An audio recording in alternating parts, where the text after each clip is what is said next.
アズールレーン。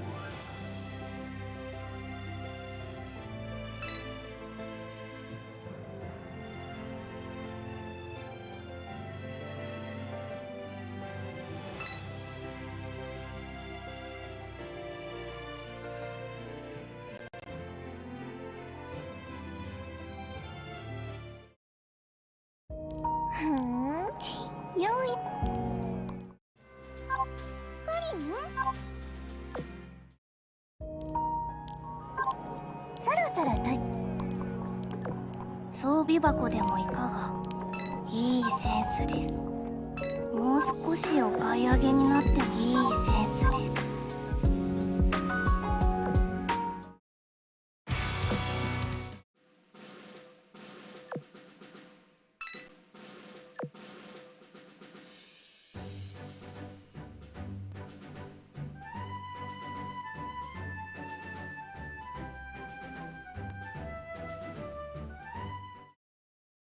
進みましょう。噛みちぎれ。後ずさることなく噛みちぎれ。航空機材準備よし。接続完了。展開。今やらなきゃって気がする。接続完了。展開。噛みちぎれ。この作の噛みちぎれ。正解はうまくいきますよ。航空機材準備よし。攻撃開始。噛みちぎれ。待ってるから。いや。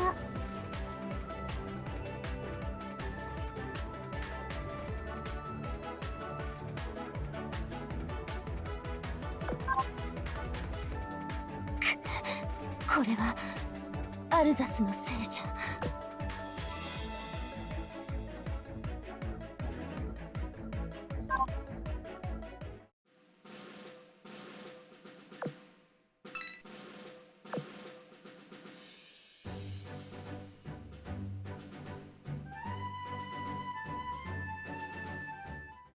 進みましょう。この人後ずさる息吹の高値にかけて。接続完了。展開。接続完了。展開。この一瞬を噛みちぎれ。地の記憶に刻んで。この滑りそうだ。息吹の高値にかけて。正解を歩む。接続完了。展開。望むところ。噛みちぎれ。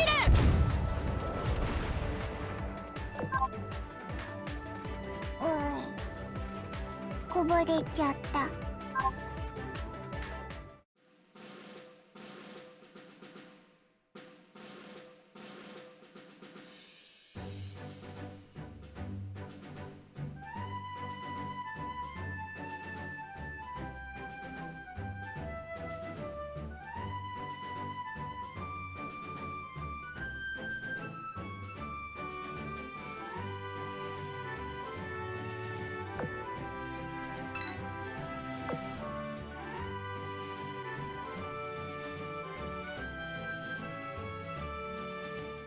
進みましょう。後ずさることなく。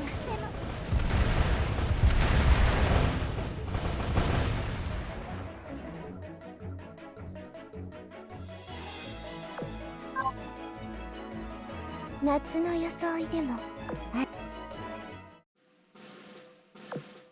指揮官殿も我慢大会に参加しに来たのですか？ただの見学ですか？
So we may have a sneak peek at the price for Valve's upcoming console-like Steam machine, and guess what? It sucks. Seems even Gabe Newell's magic isn't powerful enough to overcome AI-prompted hardware shortages. Yeah, that price is not great, but come on, it's 2026. Haven't we abandoned all hope by now? It's a little childish to be looking on the sunny side of things, don't you think? Hold on, not so fast here. Larian Studios, they have been bullied out of using AI to develop their next game. That's good. Hey, yeah, sometimes being an internet tough guy pays off. And believe it or not, we have more good news this week. Seems we're not only getting another Wolfenstein, which I'm really excited about, but also a shooter set in the StarCraft universe, which I'm also really excited about. The Ghost of StarCraft Ghost returns. We've also got sales results from the Switch 2's first holiday on the market, and players have uncovered an entirely new secret in 2018's Red Dead Redemption 2. Oh my gosh, could this be the first Inside Games Roundup to have more good news than bad? Well, to find out, we have to throw to the one Inside Games staffer whose dating profile simply says more good than bad, Brian Garr. Way more good. All right, 5% more good. 5% more good. But yes, good stories this week, except for this one. So let's start off. Valve still has not announced official pricing for the upcoming Steam machine, but a pair of listings from Czech retailers are giving us a little glimpse, a little taste of what it might cost. Yeah, so the original link surfaced on Reddit's Gaming Leaks and Rumors subreddit, where a user spotted a live Steam machine listing on Czech retailer smarty.cz, and according to the site, the retailer appears to list two models. That's a 512 gig version priced at roughly $950, and a 2 terabyte model listed at about $1,070. Woo-wee! That is expensive. All right, after the story was published, another user on X dug further into the listings. That user, Hajidin, checked Alza, one of the largest retailers in the Czech Republic, and found a similar pricing structure for the Steam machine. Yeah, wasn't it a Czech retailer that sort of listed or sort of leaked the price of the ROG Xbox Ally as well? Oh, I don't know. Leaky country. Anyway, Valve still, like we want to remind you, has not confirmed pricing, and I guess there's still hope it won't be this bad. The company has previously said it does not plan to subsidize the hardware, meaning it's subject to all of the same price hikes and price gouging that we've seen in RAM and video cards, and that's what they're building this out of. Yeah, and Valve software engineer Pierre Loup Griffo, Pierre, said that the price would be more in line with the current PC market, especially coinciding that ongoing memory shortages are driving hardware costs higher. So here's the thing. Steam and Valve released the Steam Deck at exactly the right time, and the Steam machine is being released at exactly the wrong time, because everything's going up by leaps and bounds in terms of PC hardware. And unfortunately, Valve is going to be subject to those price increases as well. I understand the desire to believe that Valve might follow the same sort of business model that PlayStation or even maybe Nintendo used to. I think they're pricing a little premium into their handhelds now, but yeah, unfortunately, I don't think they're looking at anywhere near the scale of sales that those companies are looking at. So if this is just sort of a nice little side project that's meant to help.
What's cracking, guys, and welcome. Lily, how you doing? good. Today we're gonna be doing something a little bit special. Do you know what it is? No, Good, because I never tell you anything. you never told me anything. You just dragged me on here. That's right. That's the proper way management works, baby. Yes, I'm gonna be looking at submissions that I asked for of send me funny VTuber clips, and it's a make me laugh challenge.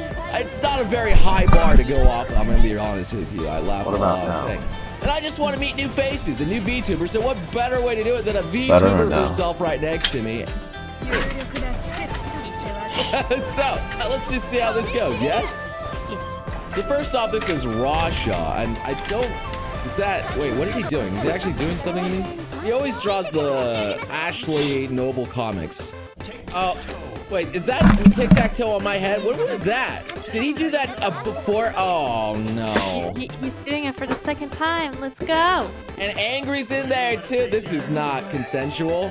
My forehead is not for tic-tac-toeing, okay? I'm not even gonna humor this anymore. I want to see who wins. You want to see who wins? All right, Yeah. we'll skip to the end then. I don't think it's possible to win at this point. No, Oh, wow. it's a That's draw. That's anticlimactic. I mean, if you know what you're doing, you can't win tic-tac-toe. It's always, they're always gonna block you. They always will. Yeah, I wanted to say someone won. Well, you have to play tic-tac-toe on your forehead. How about that? I have bangs covering my forehead, so. Artist, we can fix that. Bald Lily! No, Bald Lily! Let me see this. Ah, You mother. don't you just want to pinch those Shiba's cheeks? I mean, that's the classic Rickroll out there. Who is this VTuber? I know that pain. I've been Rickrolled way too many times. You guys have been doing it way too much on the Lost Pause subreddit. I don't like it. I don't like it. See how easy it is to make you laugh. All it takes is just me suffering. Yeah. That's rude. That's rude. No, Sometimes it's hard to get those audio bars. Oh. oh. Oh, this is from Tunic. It's a game I wanted to play. Oh, that's a shop? Oh. That's not a very shoppy. Yeah, it's a bit scary. All right, well, he's got fireworks and stuff. I mean, that's cool. I kind of want to play Tunic. Zelda. Do you like Zelda games? All right. No, you've never played it before? Maybe. Oh my God, no. Hey, nice. Oh. Just to sing to yourself to make everything. That's not sus.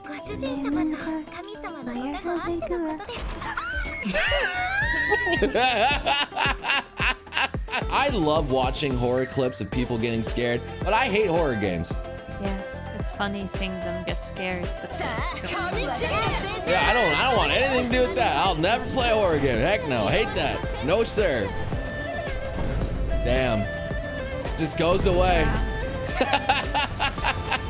Okay, you got me there, Swagger. I mean, just whoop, right back into him. Inverted boobas. Can you do that? I mean, you don't need to, because technically you're flat, because all 2D girls are flat. I guess. I'm blowing your mind. You called me flat. I did call you flat. I mean, you are, though, because you're 2D.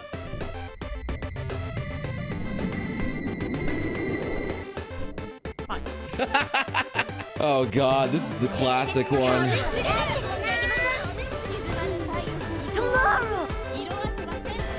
Tomorrow. It's all it is. It's just Ina saying tomorrow. Yes. Tomorrow. Oh, wait. I just see a clip. Ina's getting tic-tac-toe on her forehead, too. Ina's now the best VTuber. I don't know what to say. I don't know what to say. Imagine the likelihood of that actually happening there. I wasn't expecting to see that.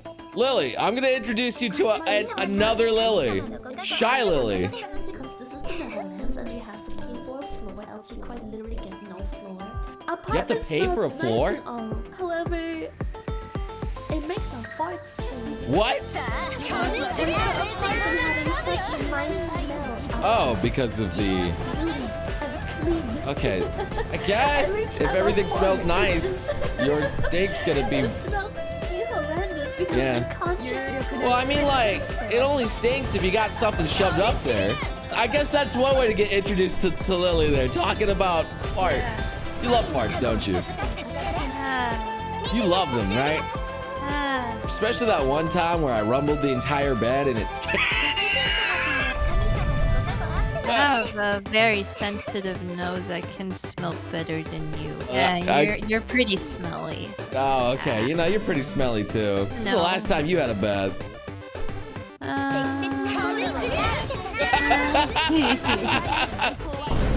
Oh, it's a cooking stream. Let's go. Cheese? What? Why are you Oh. putting cheese in there? No, what? Wait, why leave the wrapper on? No! Why? Take off the aluminum! Oh, you just made it harder. Do you cut the ice cream box open just to eat the ice cream? Why are you letting her cook? Someone needs to guide her. If you don't even know the ingredients, what are you doing? Where's the lamb sauce? I don't know how you mess up that bad. Cutting cheese. Oh, that VTuber? That's Lily. isn't it? Oh.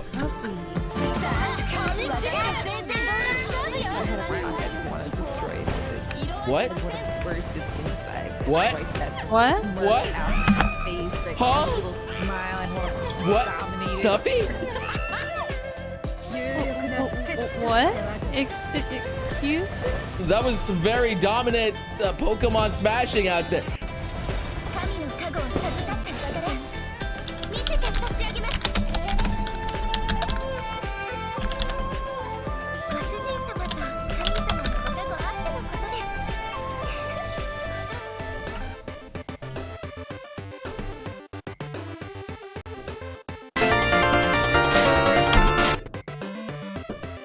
Chotto mate.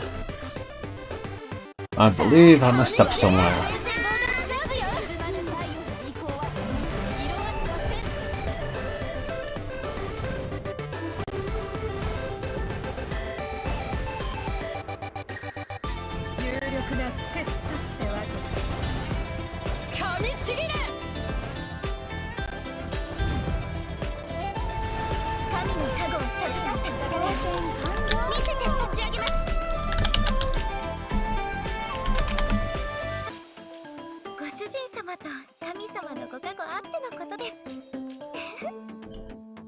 Okay, what are we doing? Learning how to emulate the sandbox.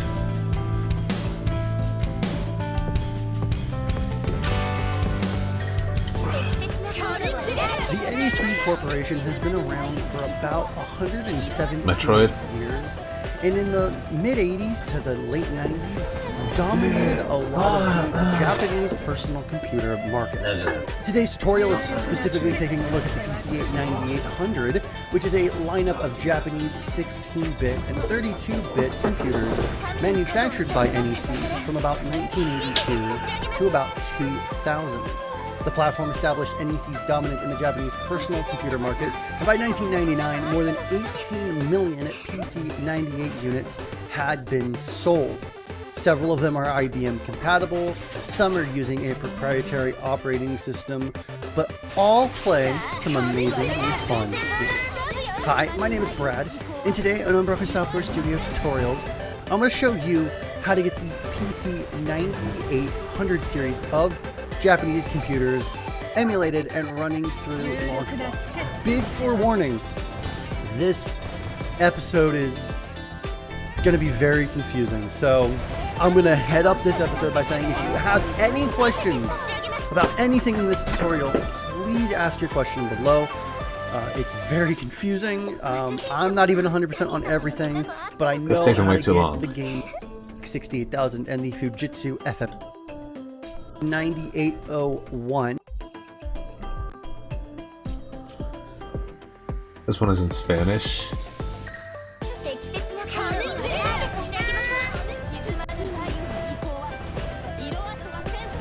.hack 0. No way, this was just...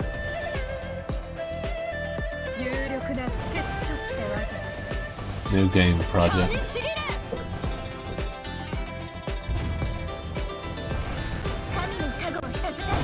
PC98. Hey everyone, this is a quick video just meant as a tutorial on how booting most game ROMs for PC98 on emulator. The target audience is for people who are just starting, so don't expect anything advanced here. It's just a very...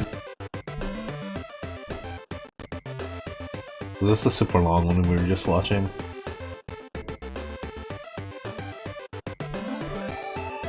Oh, it's different.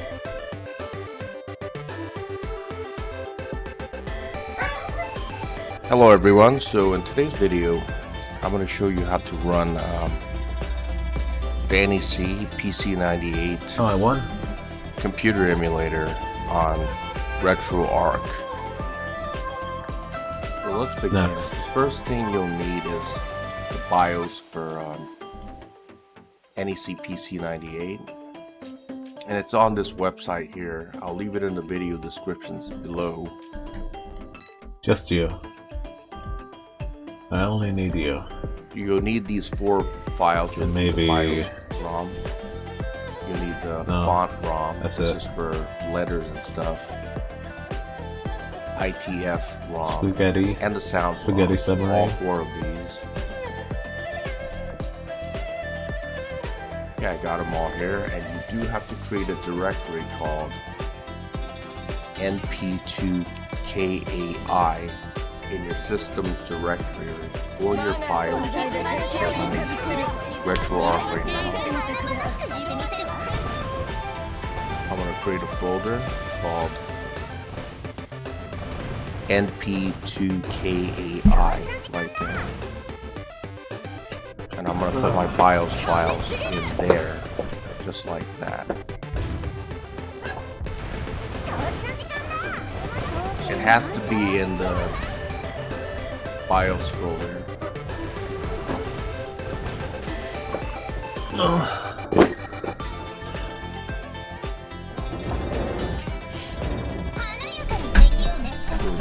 File I'm going to put this in my BIOS folder. Ow! This would be the systems folder, and that's all you have to do there. Sharp. And now the next thing is finding the games and programs for this. And one site you can use is My Abandonware. I'll leave this in the video description as well. Go to platform. Go to PC98. All these are floppy disk format. So you have to.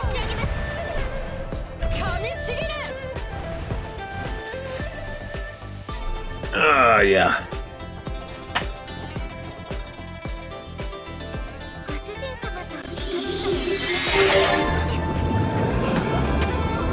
With PPSS-PP and RetroArch, you can play classic PSP titles on your PC, Mac, What? Linux No. systems. Wrong. Yeah, this one.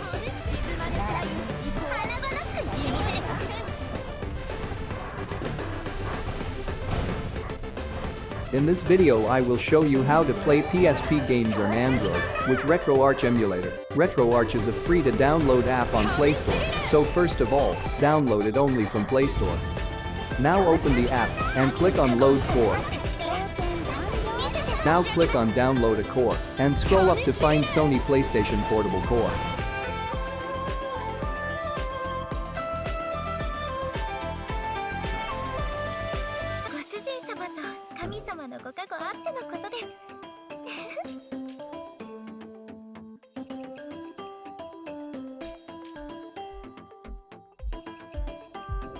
When download is done, simply go back and recheck if the core is downloaded and installed successfully.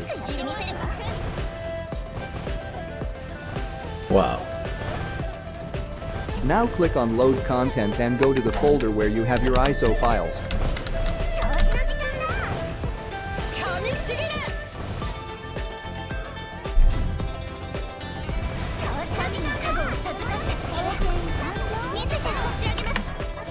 Click on the game file and you are good to go.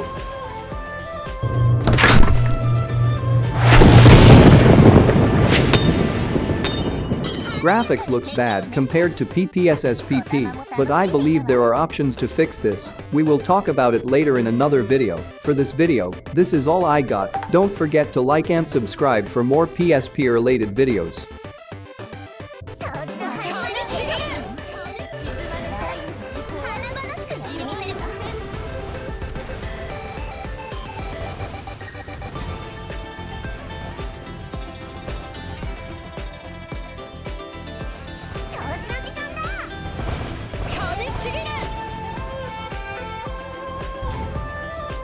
Okay.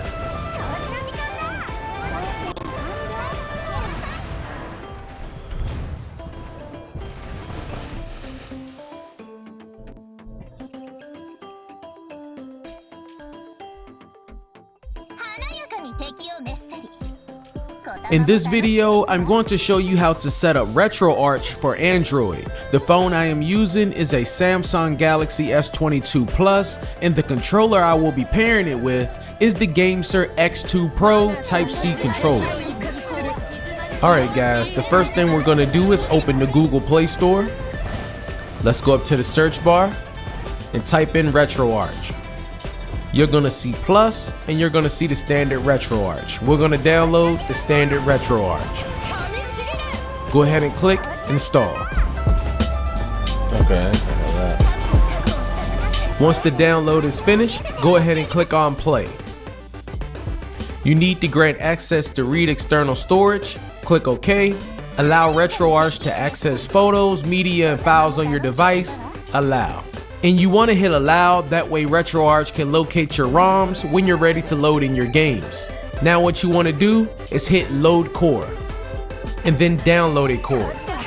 Now cores are basically individual console emulators, all located on RetroArch that you have to download separately. There are a lot of cores in RetroArch, and some consoles have multiple cores you can download. You can't hurt anything by downloading random cores for whatever system you prefer.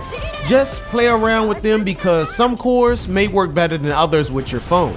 Once you find a core you would like to download, all you need to do is tap on it. The core I'm going to download for this video is Genesis Plus GX. Tap on it, and as you can see, your core is downloaded. Now let's go back, and now we want to go to load content. Now you can load up a game you would like to play, but first you have to know where your games are located at on your phone. Now you may have to search these files before you find your games, but once you do, all you have to do is click on the game you would like to load up, and the game should start. Now, if you only have one core installed that can run that game, then the game will just start. Now I went back and downloaded a second Sega Genesis core just to show you guys what it would look like when you try to load a Genesis game up with two cores available. So let's go back to load content, locate my games again, and I'm gonna load up Sonic the Hedgehog 3 again. And see, this time it doesn't jump right back into the game, it gives me the option to select which core I would like to use. Select your core, and the game will start.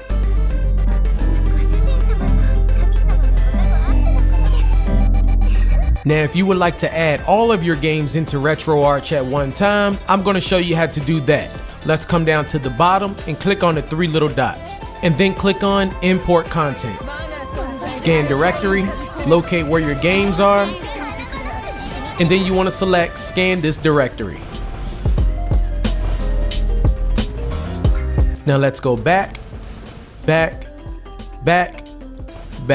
Once you're back on the playlist page, scroll to the bottom, and you're gonna see the consoles that you just uploaded ROMs for. So I have some Super Nintendo games and some Sega Genesis games. If I click on Super Nintendo, it's gonna show the games that I just uploaded with box art. Same thing for Sega Genesis, the games I uploaded with box art. Now let's open Sonic the Hedgehog 3 again. Run. Now when you're in a game, if you would like to go landscape mode, all you need to do is just flip your phone to the side and you will go into landscape. If you are using the touchscreen buttons and you want to change your D-pad to a joystick, click on this little circle right here and that changes it to a joystick. If you would like to fast forward, you can find your fast forward button over here. And if you would like to get to the quick menu, click on the little RetroArch logo. And here we have a bunch of options. You have the option to restart to the beginning of the game. You can take a screenshot, you can save state, you can load state. You have your options where you can change your button layout, you can change the touchscreen buttons around, you can enter cheat codes, shaders where you can make your image of the game look different. Just a ton of options. We're gonna go ahead and select on-screen overlay. Now for those of you that will be using the on-screen touch controls, if you would like to change the default look, then you want to scroll down and select overlay preset.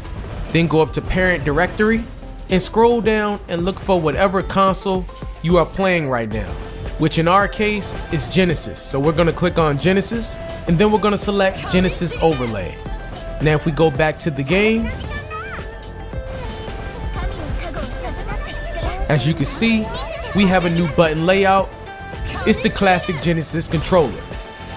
Now, if you're gonna be using a Bluetooth controller or a USB-C controller with your phone, then you wanna get rid of those on-screen touch buttons. So go back to quick menu, you wanna scroll back down to on-screen overlay, and on display overlay, you wanna turn this off.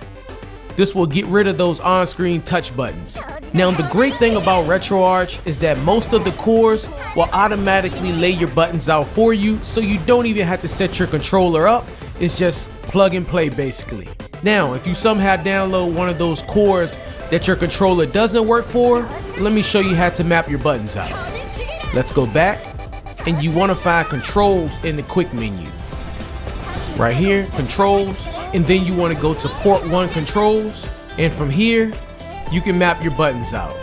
But as you see, my buttons are already mapped out for this core because this core actually maps the buttons out for me.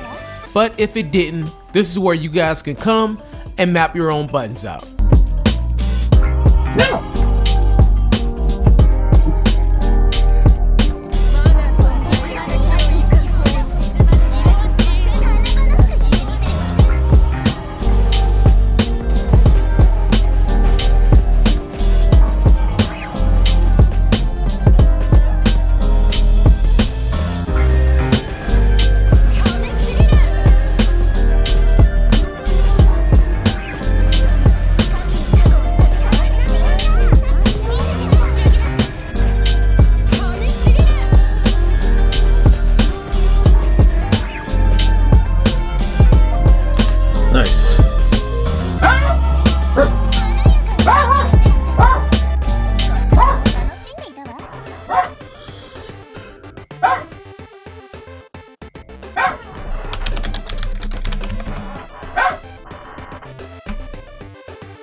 Okay, so this is the ultimate cure for boredom. I'm going to show you how to transform your Android phone or tablet into the ultimate retro gaming machine capable of playing tens of thousands of your retro gaming favorites. Fire up your Android phone or tablet because you're about to level up your setup. For this demonstration, I'm using a Samsung Galaxy Tab S8 Ultra, and I'll pair the ultimate Bluetooth controller from Stone Age Gamer with it. But no matter whether you're using a phone or tablet, as long as you have access to Android and the Google Play Store, you're good to go. I have the tablet in docked mode so that I can use the trackpad and the pointer to give you a better sense of where I'm tapping on the screen moving forward. First of all, you'll need to access the Google Play Store. In this example, it's right here on the home screen of the device. So I'm going to tap on Google Play Store to open it. Inside Google Play Store, you'll need to search for RetroArch. Go up to the top left corner, tap in the search bar, and then type in RetroArch. What you'll find is there are actually two different versions of RetroArch available for download here. The first one is labeled RetroArch, and it's for 32-bit devices. There's also a version called RetroArch Plus. This is for 64-bit devices, like this S8 Ultra tablet. Tap on the version that matches your device, in this case the 64-bit version of the software. Then come up to Install and tap on Install to download and install RetroArch to your device. It should only take a moment to download the program to your device and get it installed and ready to go. Once the program's installed, you'll see a play button appear. I recommend that rather than clicking play at this point, that you just swipe up with 3 fingers from the bottom of the device, and then click close all to close out any open applications before you proceed. This will free up any additional RAM that you can get from closing out applications that are running in the background unnecessarily. RetroArch comes with virtual controls on screen pre-installed, but you can also pair a physical controller and use it inside RetroArch. To do this, tap on the settings icon. To the right side of the menu, you'll see a listing for Bluetooth. If it's not already turned on, tap the slider on the right side of the screen to turn on Bluetooth. Then tap on the Bluetooth menu listing to take a look at the available devices that are discoverable from Bluetooth. Wow, I really do have a lot of smart light bulbs, don't I? In the case of this Ultimate Bluetooth controller from 8BitDo, it's a simple pairing process. Just press the button at the top center to turn it on, and you'll see a recessed circular button at the top. Press and hold that button in, and the slow flashing on the top button will change to a fast flash, just like this. That means the controller's in pairing mode. You can get this controller at the link in the video description. You won't see the pointer here for just a moment, but here's what happened. Just tap on the listing for your controller, in this case Pro Controller. It will attempt to pair and ask you for permission to pair your controller. Down at the bottom of the screen, tap on Pair, and your controller will now be paired with your Android device. Again, to keep that RAM freed up, I'm going to swipe with the 3 fingers from the bottom up, and then tap on Close All to close out any open applications and keep the RAM available for emulation. We'll need to launch RetroArch for the first time for it to be able to set up some key folders that you'll need access to in just a moment. Navigate to the RetroArch or RetroArch Plus application icon, and then tap on it to select it to launch the software for the first time. You'll be presented with this jarringly bright screen, so I'm going to change the contrast on this so we can have a better look. For RetroArch to be able to load your game content, you'll have to give it permission to access your device's storage. So in this case, I'm going to tap on OK here, and you'll see a confirmation prompt appear. At the confirmation prompt, select Allow to give RetroArch or RetroArch Plus access to your device's storage. You'll see some notifications appear on screen the first time you launch RetroArch, and then you'll be at the main menu. Using the trackpad and the pointer, I noticed something kind of unusual inside the RetroArch main menu. If you try to scroll up and down using the 2-finger method and then use a single finger to navigate the pointer, what happens is the pointer kind of gets locked to the menu, and it will force the menu to scroll up and down even when you don't want it to. See how it's kind of just moving on its own?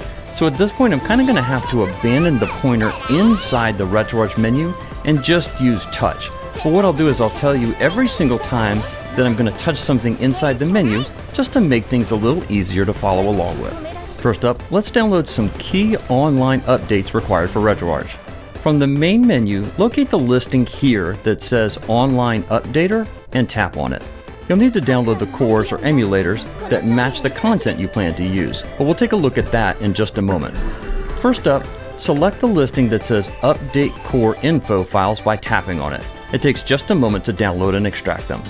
Next up, come down to the listing that says Update Assets and tap on it. Again, this is a pretty quick download and extract process.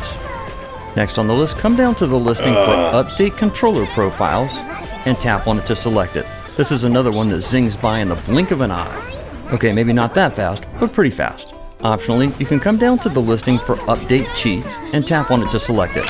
Hey, you know me, no judgments here. Just be aware that the process takes several minutes in real time to download and extract to your device. You might have noticed that it kicked the menu back to the Online Updater main menu while it was extracting the cheats file. If this happens, all you have to do is go back to the Online Updater main menu and just tap on it again to go back to the Online Updater. Now let's see, where were we? Oh yeah, we had just finished downloading the cheats files. Okay, next up on the list, come down to the listing that says Update Databases and tap on it. Once again, this should be a very quick download and extract process to your device. In fact, everything else moving forward in the Online Updater works pretty fast. Next up on the list is to come down to the listing for Update Overlays and then tap on it. The last thing that you need to download here is the listing that says Update GLSL Shaders by tapping on it. Again, lightning fast stuff here. As this finishes up, no games there's on this one one more either. listing here and it's turned on by default. It says on-demand thumbnail downloads. You can leave this on if you'd like the system to download box art for your installed games. Once you're done, press the back arrow in the top left corner of the screen. Press the home button in the right navigation pane. This will take you back to the main menu of RetroArch. For now, you're done with RetroArch setup. Just go ahead and swipe from the bottom with 3 fingers and then hit close all to close out RetroArch. Okay, so if you've got an Android tablet, you probably have a micro SD card slot, and you can just slap your content right on the SD card. However, if you have a Galaxy phone, for example, you don't have a native micro SD card in the device most likely. Right. So here's a way around that to be able to transfer your content to your phone. You can download the game files and system BIOS files directly to your device, or you can connect it over USB to your computer and transfer them over, which is what I'll do here. So I'm going to connect a USB cable to the Samsung Galaxy Tab and to the computer. You'll see a pop-up up here at the bottom of the screen asking you to allow USB access to the device. Come down to allow and tap on it. Over on your PC, this will mount the storage for your device as an accessible drive inside File Explorer. So just go to this PC and you'll see that there's now a listing here for the Samsung Galaxy Tab S8 Ultra. Double click into it and you'll see that it's now mounted as a drive just like any other type of drive connected to your computer. Double click on the drive and you'll see that you now have access to the folders on your device's storage. I like to move things from left to right. So what I'm going to do is take this window, which is going to be the destination drive, and I'm going to drag and drop it over to the right side of the screen and snap it into place. I have ROM files and BIOS files pre-saved on my computer in a folder called Demo. So I'm going to go back to File Explorer, right-click on it, and open the Demo folder. This window I'm going to take over to the left side of the screen and snap it into place. You'll need 2 things for the cores inside RetroArch to work correctly. The first one is you're going to need game files or ROMs. In this case, I actually have them in .zip format and they're saved in their own individual system folders. You're also going to need what are called BIOS files. They're system files that some cores are going to need in order to work correctly inside RetroArch. So I have a system folder here. I have Atari Lynx as one of the systems and ROMs specifically because it requires a system BIOS file to work correctly. So it makes a great test candidate to make sure RetroArch can recognize everything that's been copied over. Since everything's been set up, it's super easy to get everything copied over at this point to your device. Because you've already run RetroArch, you're going to find a subfolder on your device's storage called RetroArch. Locate that folder and then double click into it. Inside this folder, you're going to find a folder called Downloads. That's where you should store your game content or your ROMs. So in this case, I'm going to grab the ROMs folder and then just drag and drop it directly into the Downloads folder. It's perfectly fine to keep the ROMs in subfolders. RetroArch will be able to scan for them in just a moment. Next up, you'll find an already existing subfolder called System. You can either just drag and drop your system BIOS files directly into this folder or overwrite it. In this case, find an already existing sub directly into the Downloads folder. Downloads. The systems and ROMs specifically because it requires a system BIOS file to work correctly. So it makes a great test candidate to make sure RetroArch can recognize everything that's been copied over. Since everything's been set up, it's super easy to get everything copied over at this point to your device. Because you've already run RetroArch, you're going to find a subfolder on your device's storage called RetroArch. Locate that folder and then double click into it. Okay. Inside this folder, you're going to find a folder called Downloads. That's where you should store your game content or your ROMs. So in this case, I'm going to grab the ROMs folder and then just drag and drop it directly into the Downloads folder. It's perfectly fine to keep the ROMs in subfolders. RetroArch will be able to scan for them in just a moment. Next up, you'll find an already existing subfolder called System. You can either just drag and drop your system BIOS files directly into this folder or overwrite it. In this case, I'm going to go into the System folder just so you can see that there is in fact a BIOS file here, and then just take this BIOS file and drag and drop it into the pre-existing System folder on the Galaxy tab. Okay, so that's everything you have to do to transfer files to your device. You can transfer over to your phone or tablet for the remainder of the guide. Disconnect the USB connection from your device. Back on your phone or tablet, go ahead and relaunch RetroArch or RetroArch Plus from your device's home screen. Remember how I mentioned earlier that we would come back to downloading cores? Since a lot of phones don't have expandable storage, it's kind of at a premium, so downloading unneeded cores takes up space that you could use for other things. To get the cores you need, tap on Online Updater, then tap on the Core Downloader. You'll see a list of cores separated out by platform. Since we're going to need a core to test out Atari Lynx so that we can test both ROMs and the system BIOS files, I'm going to scroll down a bit until we get to the Atari listings, and you'll see that there are 2 cores available for the Atari Lynx here. One of these is called Beetle and the other is called Handy. I'll tap on Beetle to download it to the system.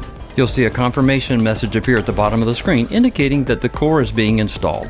I also went ahead and downloaded cores here for Nintendo NES, Super Nintendo, Game Boy, and Sega Genesis. Once you have the cores downloaded, tap the back arrow in the top left corner of the RetroArch screen. There are 2 ways you can launch games in RetroArch. The easiest one is to create playlists by importing them. To do this, over in the right navigation section, tap on the icon with the 3 bullet points and the 3 lines next to it. This opens up the playlist menu. The first listing inside the submenu is called Import Content. Tap on it to select it. You'll need to tell RetroArch where your game content is located. To do this, tap on the first listing inside this submenu called Scan Directory. The first directory listing is for the RetroArch subfolder inside your device. Tap on that to select it. Inside the RetroArch folder, look for that Downloads folder where you copied your ROM content previously. In this case, it's right here. Tap on it to select it. This is the folder you need to scan. So to do this, come down to the listing that says Scan this directory and tap on it. Since there are only a handful of games here, it will only take a moment to scan and import the games to the playlists. Once you've imported your content, tap the Home button on the right side of the screen to go back to the main menu. Now that you have your content imported, you can access its playlists. Go back over to the right side of the screen and tap on the 3 dots with the 3 lines to open up the playlist menu. Scroll down in this section and you'll now see that your content has been organized by console. This is really cool because it saves you from having to load games one at a time. For this example, we're going to test out Atari Lynx. So I'm going to go to the Atari Lynx playlist here and tap on it. You can see that the game is preloaded here and ready to go. Take note that the actual box art is missing even though the online thumbnail updater was turned on, and I suspect it's just a difference between the names of the game ROMs and what the system was looking for. To launch your game from the playlist, tap on it. The first listing here is called Run. Tap on Run to start the game. RetroArch will suggest a core to use with the ROM. In this case, it properly chose Beetle as it's the downloaded core for Lynx. So I'm going to tap on Atari Lynx Beetle here. With the core now selected, tap Run again, and your game will start right away.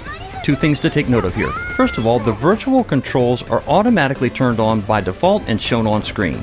There are 2 main buttons that you need to be concerned with in the bottom right corner of the screen. The first one is the circle with the Space Invader in the middle. This is the RetroArch menu button. If you tap this, it will take you out of the game and take you to the RetroArch main menu in-game. From here, you can restart your game, close your game, take screenshots, and even load and save states.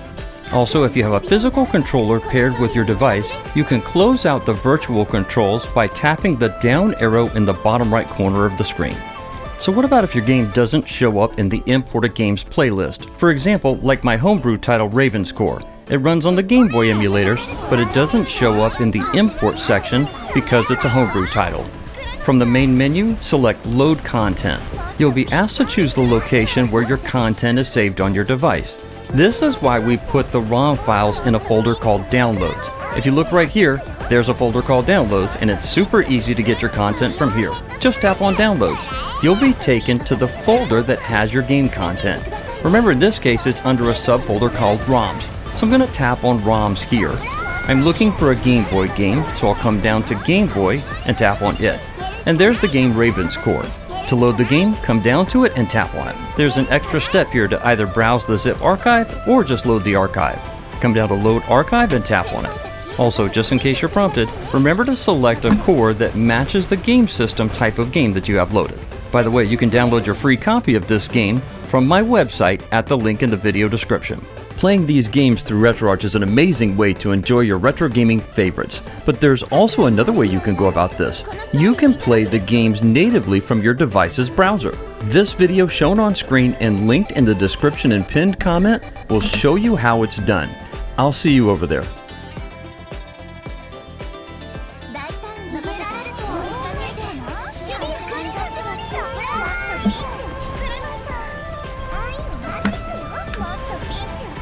A vast majority of game developers, 72% to be exact, feel that Steam has a monopoly on the PC games market. Welcome to Inside Games Daily, the only gaming news show brave enough to say that is true, and people like it that way. Yeah, not a whole lot of problems on our end for now. That's how monopolies always go. They seem fine until they're really, really not. That is correct. So far, so good. This info comes from yeah, right. Who knows? Well, it could come at any time, really. This info comes from a survey conducted by the PC distribution platform Rocky and reported by Sophie McAvoy at gamesindustry.biz. There's a lot of interesting bits in here. The survey was kind of revealed in a published white paper called The State of PC Game Distribution by Rocky. And it includes input from 306 industry executives across the UK and the United States of America. These are people that know their shit, by the way. I read gamesindustry.biz very often, and they're great. 75% of developers surveyed were C-suite level, and 77% of those surveyed were from studios with more than 50 employees. Yeah, so this is coming from the folks that set strategy at, fairly well-sized studios. We're not talking about, loads of devs that just publish on itch.io or something like that. Yeah, in addition to 72% of respondents saying they consider Steam a monopoly in PC, a majority of developers, 88%, claimed that Steam accounted for over 75% of their studio's revenue. Yeah, okay. Here's the interesting other part of that, though. Only 53% of respondents said that they were concerned about the reliance on Steam as a platform. And that's an awfully big trust window, especially when you're dealing with another private company. Yeah, seriously. While it seems a lot of players are perfectly happy sticking with Steam, Rocky's report points out some potential drawbacks. Some potential drawbacks, yeah. And this is from this is Rocky talking to PC developers, not necessarily to consumers. But I think consumers are still implicated in a lot of this stuff. First of all, like we said, Steam is owned by a private company, which so far so good. I think we've all seen the fallout from publicly owned companies where it's more of a stockholder situation than a customer situation. But that means Steam really doesn't answer to anyone. Yeah, which is generally pretty good sometimes. Not always, but sometimes. Sudden changes in policy, revenue share, or store visibility could instantly change a successful company to a failed one, and this happens quick. It's like one of those things where all of a sudden Steam is doing things you don't like, and you're like, no, stop, and they won't stop. I mean, and with no explanation too, with no warning, no explanation, then sheesh. I feel like we experienced that on YouTube. They rug pull us with the way that this system operates, and yeah, it kind of rattles the whole company and then everything we got going on. This report also points out that Steam's dominance means that marketing efforts would then naturally focus on that platform to the detriment of building up secondary revenue streams, which again is something that I think we feel even in media. Every platform wants you to hyper invest in that one platform to get a return, which means you have to promote them then. You're under their thumb, as opposed to having a lot of things going on with a lot of different platforms that give you more mobility and more safety. Hey, Lawrence, you ever heard the phrase, don't put all your eggs in one basket? That's what they meant. That's what they meant. Don't put all your games in one library. Yeah, I mean, so far so good again. Despite these concerns, Steam's monopoly didn't seem to rank highly in developers' lists of concerns. So there you go. Yeah, I love this part of they basically ranked their concerns about the industry at large, and Steam was on there, but it was down in the 20% territory. Topping that list was competition from bigger and better free-to-play games. Oh, interesting. The study points to Dota 2, Destiny 2, Warframe, Apex Legends, and Team Fortress 2 as black hole games that have been developed for years from developers with deep pockets and stand to absorb all of a player's gaming hours. Yeah, games like this didn't necessarily exist before, I want to say, the mid-2010s. Now we have these mega games that can just be the one game you play forever. Next, and this is really interesting, next in the list of people's concerns, the rise of subscription models like Xbox's Game Pass or even Nvidia's GeForce Now. And then third, and I'm surprised it was third, I would have thought it would have been topping the list, is just the general state of competition from overproduction of video games. Saturated gaming market, basically. Meanwhile, Steam's doing better than ever. Rocky estimated the service earned $10.8 billion in revenue in 2024. Yeah, and this is exciting, but also there's one hair that stands up in the back of my neck. The service hit a new record in concurrent users a few weeks ago, peaking at 41.6 million. That's a big number, maybe too big to perceive, but the rate is astounding. That's more than double the service's peak from just 5 years ago. So yeah, that has the quarantine ramp up in there, but the fact that it's kept going instead of plateauing, that's a big deal. I think that's also why you're seeing so much activity on the PC platform. Wolfire Studios originally filed an antitrust lawsuit against Valve in 2021, which was dismissed, but later granted class action status and merged with another antitrust suit filed by Dark Cat Studios in late 2024. So it's interesting because people are trying to say, hey, Steam might be a monopoly, and they're getting dismissed. So right now, everybody loves Valve, and we'll continue to love Valve and Steam, I guess, right? Yeah. I think they've earned a lot of trust. I think they're one of the few companies that has successfully applied a pretty rigidly libertarian approach to managing a store like this. And I think by and large they've managed to satisfy everyone somehow. I feel like they're one of the few network operators. Like everyone's pissed at every social media right now because of perceived unfairness in how content is sorted and presented. But by and large, I mean, apart from just the general difficulty of squeezing money out of video games these days, consumers and developers alike seem largely satisfied with a lot of the decisions Valve has made, even if they've had to be relatively black box about them, because you don't want to invite too much commentary about how you operate things, of course, especially if you're private. You can just do whatever you want.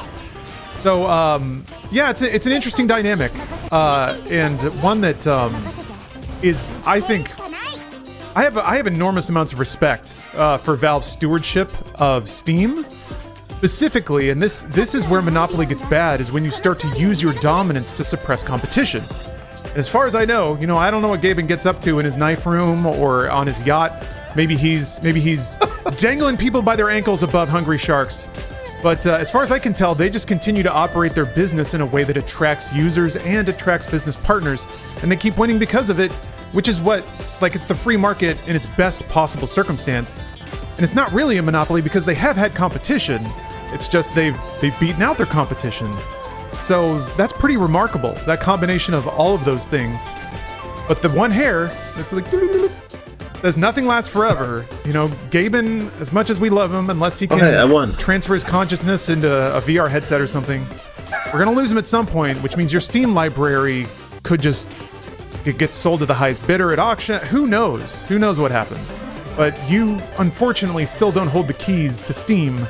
And yeah, even though the stewardship is good now, all that consolidation is still worrisome. I think, Lawrence, you're exactly right, and I actually think this goes all the way to the top of Valve, which is Gaben. I think Gaben really has been their guiding light the entire time. That's why we see amazing Steam sales, and that's why we get to see all these indie games pop off on Steam. And, I've heard developers complain about the percentage that they have to pay Steam. I have heard that often. But doesn't seem to concern the consumers. And of course, we have the Epic Games Store, which is constantly throwing games at you. And they're, Tim Sweeney's still trying to. He's also, I feel like, even though nobody likes Tim Sweeney, he's really trying to do the right thing and trying to compete with the uncompetable, which is Steam and Valve. So I appreciate that. I really do. I'm worried for when Gaben retires or dies. When he goes away, I don't know what will happen after that. And there's only a few companies I can sort of liken Valve and Steam to. One of them is In-N-Out. In-N-Out is a fast food company here on the West Coast, but also it's sort of branched out and gone further down into the Midwest here in the United States. It's a privately owned company. And every time I go to In-N-Out, the prices are so much cheaper than anywhere else by a long shot. And it's one of those things, every time I go there, I'm always like, inflation's fake. All these other companies are absolutely charging me way too much. And In-N-Out is not. And obviously In-N-Out has their problems, but generally speaking, their food is good and it's cheap. And that's very hard to find. Costco is the same way. Costco, generally speaking, treats their employees pretty well. Obviously, there's a few stories here and there pop up that aren't very good. I'm not saying they're perfect, but Costco, like most people and most people want to support, and they, like I said, they treat their employees well, and they have amazing deals and stuff like that. So there are a few companies like this, but they don't last forever. And I do hope that Costco, In-N-Out, Valve go forever. I want my Steam. I want to be able to hand my Steam account to my child and say, "Good luck. Have a great time playing all my thousands of Steam games for the next 50 years." I don't think that's going to happen. It doesn't usually happen that way. But I hope it does. Oh, Bruce, you just laid out the groundwork for a very heartwarming Hallmark film where somebody plays through their grandfather's Steam account and, like, by the nature of their save files, gets to know what kind of person they were. Oh. I'll write that up. But yeah, I'm glad you pointed all that out. One thing that baffles me, I get rooting for the home team. I get buying into Steam. I get platform loyalty. But competition is good. Competition helps you even if you don't invest in the competition. I feel like you generally, everyone, ought to cheer on competition because it makes things better. Steam was really annoying in the mid-2010s. But yeah, Epic hit the field, started giving games away for free. More importantly, offered a better revenue share for developers, started subsidizing a lot of games and stuff like that. Steam had to react. They actually changed their monetization structure. They invested in their UI, which was just really bad and clunky. It's still not the greatest, but got a lot better. PC Game Pass is still one of the best deals in gaming, despite what you might feel about Xbox right now. And Good Old Games, I'm gonna plug them as much as I possibly can. They're the one digital marketplace. Well, itch still just gives you an executable, but yeah, Good Old Games, you can get premium games with true platform independence. You zip that file up and send it to yourself, maybe friend, whatever. That executable is still gonna run. So I think there is meaningful competition, which means there's not really a monopoly. It just means that Valve is, for now, doing the best job out there. And I think because of that too, I just personally respect the hell out of that company.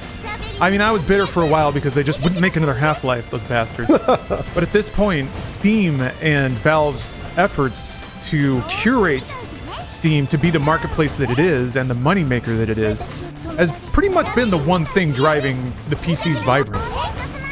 So I'm very grateful for that. Without Valve, we'd be down a few legendary games, but I think as a platform, the PC itself would be nowhere near where it is right now. We wouldn't have these cool little handheld PCs to dick around with. We wouldn't have all of these amazing ports. Probably still just be PlayStation 5, and that's it. Yeah, you're right. And to get really meta with all of this whole thing, Lawrence and I were talking about before the episode.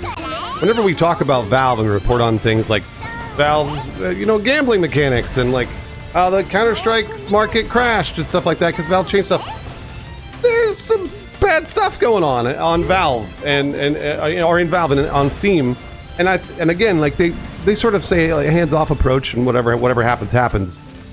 But just be wary. Just be wary. Again, you're buying all these games digitally, and they're only on Steam. So if Steam goes down, or who knows what happens, all the power's cut to Seattle, then we won't have our games for a while. So be aware, and we don't want to talk about negativity with Valve because it is one of the companies that we actually could be like, it's all right, Gaben bought an entire yacht company. He gave me this game for $1.50. So it's like, be aware, and it could get shitified very, very quick. But for now, I think as long as Gaben is there, I think we're good. Yeah, I agree. I can't imagine. Well, I can because I've talked to some of them, but it would take a pretty legendary business just dickwad to come into Valve and think they can change things for the better, based on the company's results and how it operates. So I think even business immunizes them a little bit. But yeah, you never know. Money talks. And, a year ago, I wouldn't have imagined EA selling out to investment fund from Saudi Arabia. So there's a lot of money out there in the world, and a lot of it's very dumb. And yes, unfortunately, if you're consolidated under one digital marketplace, yeah, tens of billions of dollars could change everything about the way you play games. You know what? And Gaben we trust. I believe since...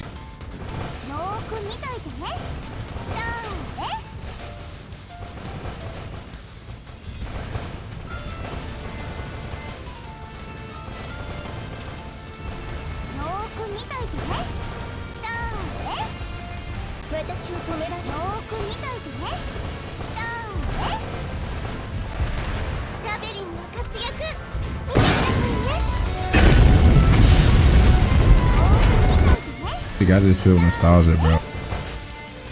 And it's the ice beams, and then it's the tigers, and then it's the big tiger.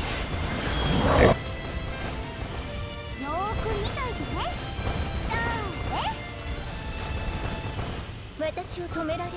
よーく見といてね。そうね。 For this video, I played every single Dynasty Warriors game. That's 25 games released over 2 decades. I'm going to give a quick review on each of them and rank them at the end. If you don't know what Dynasty Warriors is, it's a series made up of mostly hack and slash games that take place in the late Han and Three Kingdoms periods of ancient China. The games follow each of the 3 kingdoms, Wei, Wu, and Shu, as they battle it out for control of China. This video will only cover Dynasty Warriors. That means no Samurai Warriors, Hyrule Warriors, or any other Warriors spin-off. Those are for another video. I will be covering every Extreme Legends, Empires, and portable Dynasty Warriors game released in English with the exception of the tactical spin-offs. Some games in the series have been re-released and I won't be covering a single title multiple times. Keep in mind also that these are more like first impressions rather than full-on reviews. I did not play each of these games to completion, I just spent about an hour or 2 with each of them. If you like the idea and the video, make sure to thumbs up and subscribe for more like this. First up, we'll be looking at the first entry in the series, 1997's Dynasty Warriors.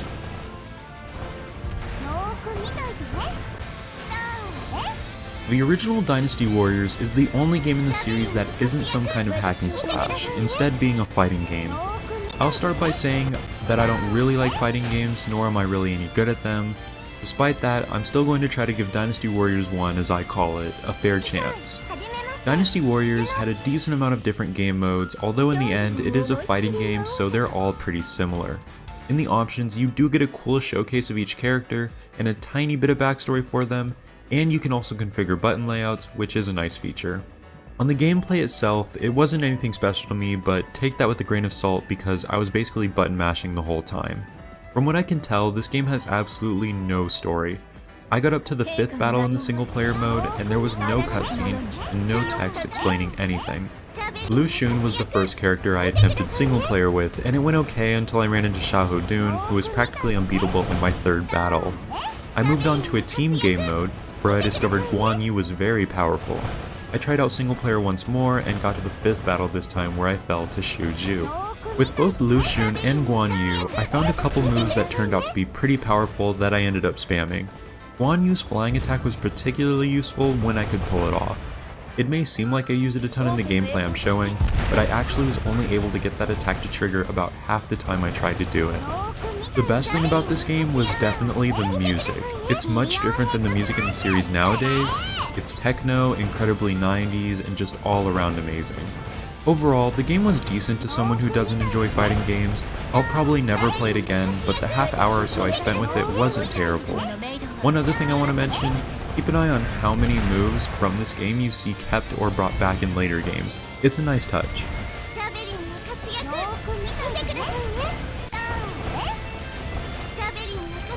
Dynasty Warriors 2 brought the series to the hack and slash genre that it still is in today. I expected to enjoy Dynasty Warriors 2 a lot more than I actually did.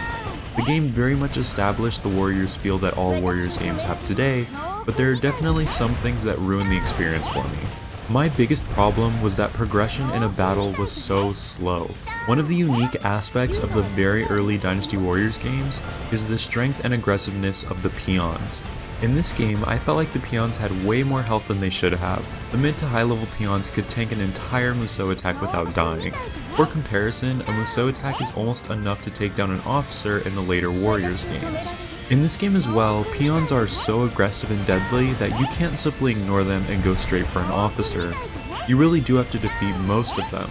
This grinds the game to an absolute halt. You spend so much time in battles just trying to defeat small peon units that it's a chore to get through. And the gameplay really isn't interesting enough to justify such a slow slog through each battle. Characters just have so few moves in this game. This isn't to say that everything about the peons is horrible. I really do like how aggressive they are, constantly messing up your combos and getting in hits on you. With the amount of health they have though, fighting them just isn't enjoyable overall. I chose Sun Shengxiang for Musou mode, the story mode of Dynasty Warriors games. I originally planned to complete her entire campaign, but I only had the patience to do 2 battles. The first battle, the Yellow Turban Rebellion, wasn't so bad. It took me 23 minutes to complete and I had a pretty good time. The second battle, Hulao Gate, took me nearly 45 minutes to complete, which is just way too long for a Warriors game. Dynasty Warriors 2 isn't a game where you can just charge down the enemy commander. I tried it and almost died multiple times. Your best bet is to advance slowly with your allies, but even then there will be plenty of allied officers standing around doing nothing. Dynasty Warriors 2 is definitely rough around the edges and pretty outdated. The gameplay feels clunky all around, the horse mechanics aren't very good, I found it difficult to really aim my attacks, and the camera was atrocious. There were a few cinematic camera changes that were cool at some points, like jumping off of a high platform, but other times they were just disorienting and disturbed the flow of gameplay. There was little to no voice acting during battles, even in cutscenes, which I found to be pretty jarring. The actual story was also nearly non-existent. The game wasn't all bad though. I really enjoyed how the peons grew tougher as you advanced through a battle. You start out a battle fighting privates led by captains, and you eventually end up fighting captains led by generals, for example. I also thought the little voice acting that was in the game was surprisingly good, especially given how crazy the voice acting gets in the next couple games. Dynasty Warriors 2 is another game that I can't see myself going back to. It laid the groundwork for all Warriors games that follow, but I'd much rather play those games that refine the Warriors experience instead. As soon as I started playing Dynasty Warriors 3 for the first time, I could tell it was a massive improvement over Dynasty Warriors 2 in just about every way possible. The movement and gameplay is more fluid, the graphics are much better, new mechanics were added, equipable items and weapons were added. It just feels so much more like the Warriors we know today. Compared to this game, 2 felt like an alpha build. The game fixed my biggest problem with Dynasty Warriors 2. The health of peons was adjusted, which definitely sped the battles up. While the peons had less health, they were still just as aggressive as before and way more plentiful. This gave the game a decent balance in my opinion. While I could now mow down peons a lot more easily, they were still definitely a threat, and I was always taking a risk charging into a group of them to get to an enemy officer. Unlike the last game, I was able to take down enemy commanders on my own without any allies helping, but it was still very difficult to do, and I couldn't have managed it without generous drops of healing items and spamming Musou attacks. While the game was an improvement over the last one, it wasn't without its problems. Dynasty Warriors 3 was still more difficult than I would have liked. I would say that your allies in this game are actually less helpful than in 2. A lot of them stand around instead of advancing, meaning that I did have to charge enemy commanders on my own. Even when allies were around though, they barely ever went after enemy officers. As I said before, taking on an enemy commander alone is tough. They heal multiple times throughout a battle, and the enemy peons are constantly coming to their aid. Since my allies refused to move, I had to fight the commander and a lot of very aggressive peons. An enemy commander could kill me in about 2 to 3 combos, and if I get stun locked multiple times by enemy archers or peons, I'm dead. Deaths in this game were frustrating because while the battle pace is faster than 2, it's still fairly slow and I wasn't very eager to replay a battle I died in, especially near the end of the battle. In Zhao Yun's Musou mode, I got through my first battle, Chengban, with little trouble. Next was Chirbi, where something strange happened. My first playthrough of Chirbi, it seemed like some of the events didn't trigger correctly. Between my first and second time at Chirbi, all the same cutscenes triggered, but in my first playthrough, Cao Cao didn't end up retreating. Maybe this is due to the route I took in battle, but I'm not sure. Either way, I ended up getting impatient and charged at Cao Cao, where I had my first death. My second playthrough of Chirbi, I went through a different route because Cao Cao did start retreating. That run went a whole lot smoother. The next 2 battles were Chengdu and Mount Dingjun, which both are great examples of one of the best parts of Dynasty Warriors 3. This game has certain stages that stand out as so unique from each other, even if it's just due to small design choices. In Chengdu, for example, half the map is played in almost total silence with no minimap to guide me. It created a really cool and unique atmosphere that I wish Warriors games would try out more often. Next was Mount Dingjun, which was unique because it used slopes that were hard to traverse with chevaux de frise that did a good chunk of damage to either me or the enemy. Next was Yiling, where my time in Musou mode ended. I died to Lu Meng, the first officer I ran into, and that's when I decided I didn't really want to deal with the difficulty anymore. Dynasty Warriors 3 had a couple more modes to offer in Versus mode and Challenge mode. I couldn't play Versus mode since it's 2-player only, but it does seem like a cool head-to-head battle mode you play against a friend with different objectives in each stage. The Challenge mode has 2 basic modes in Endurance and Time Attack. They're nothing special, but they are where I discovered Da Qiao's amazing moveset. Like Dynasty Warriors 2, the plot took a backseat again in this game. While it had more cutscenes and characters to support the story, it was presented in such a disjointed way that made no sense. If someone went into this knowing nothing about the Three Kingdoms, they would leave it still knowing nothing. One example is the introduction, or lack of an introduction, for Pang Tong right before he dies at Chengdu. If someone wasn't paying attention, you might not even know his name until after he dies. A similar example is the Battle of Yi Ling. The cutscene prior to the battle shows us that Liu Bei is mad at Wu, but it isn't explained why whatsoever. Despite the game's few flaws, Dynasty Warriors 3 is definitely a game I could see myself coming back to for a few more playthroughs, just to see more stages and try out more movesets. This isn't the end of Dynasty Warriors 3 because next up is the first spin-off in the series, Dynasty Warriors 3 Extreme Legends. While Extreme Legends titles are standalone games, they often function as add-ons to the original numbered entry. Every Dynasty Warriors game from 3 to 8, with the exception of 6, got an Extreme Legends spin-off title. There isn't too much to add about Extreme Legends that I didn't already cover with the base game. 3 Extreme Legends adds Musou modes for all of the others characters, the characters not affiliated with one of the 3 kingdoms. This game also features some new challenge mode options and the ability to add everything from the base game as long as you also have the original base game disc.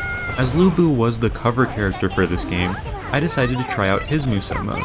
As expected, Lu Bu had a great moveset and I enjoyed my time playing with him. The new challenge mode stages were pretty fun, and I know at least a couple of these will be making a return in future Extreme Legends. Dynasty Warriors 3 Extreme Legends was just more Dynasty Warriors 3, for better and for worse. Like the original title, I could see myself coming back to this sometime. Now we're moving into the era that many Warriors fans consider the peak of the series. 4 definitely continues the trend of each title massively improving on the one before it. While there were definitely times in 3 that I wasn't really enjoying myself,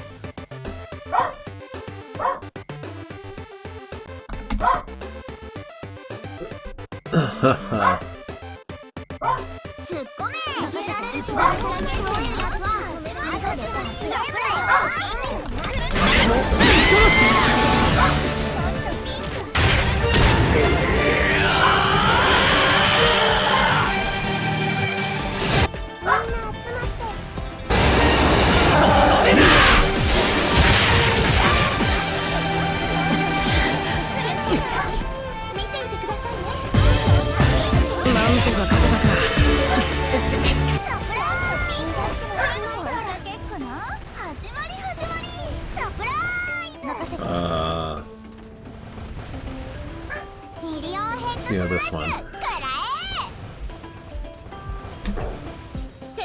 犬夜叉天国をとにかく私を止める見つけるしかない任せて追いかけっこの始まり始まり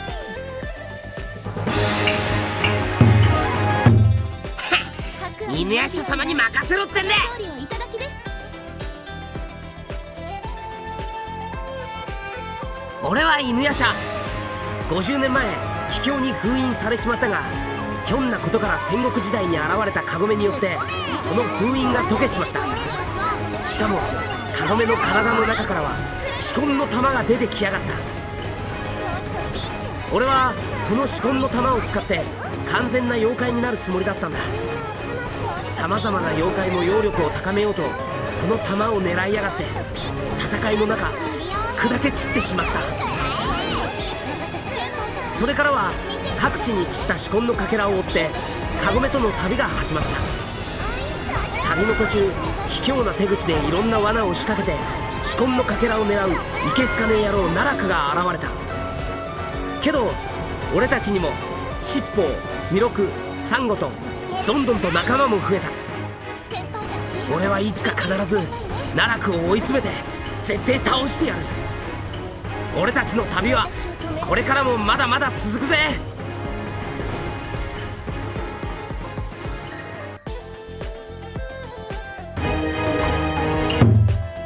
白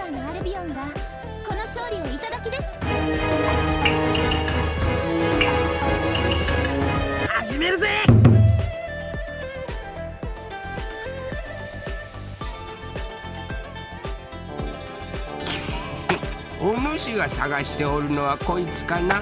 だがこのかけらは殺生丸様にお渡しするためのお主の欲しければ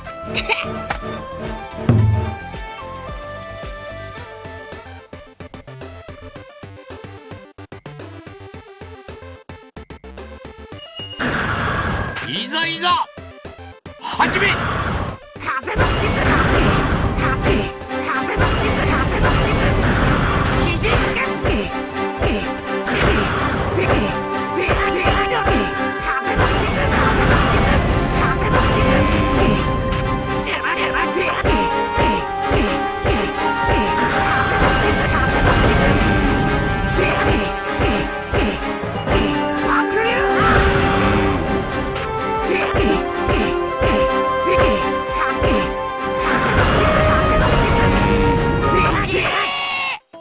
そこまで。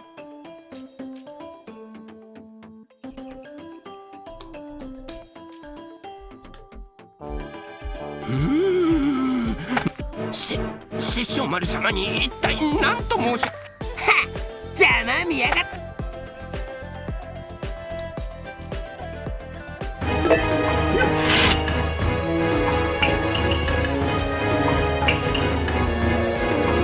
始めるぜ。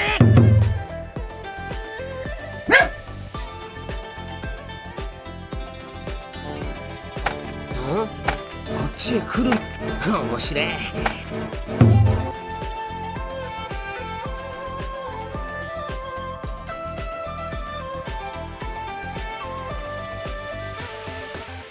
いざいざ始め。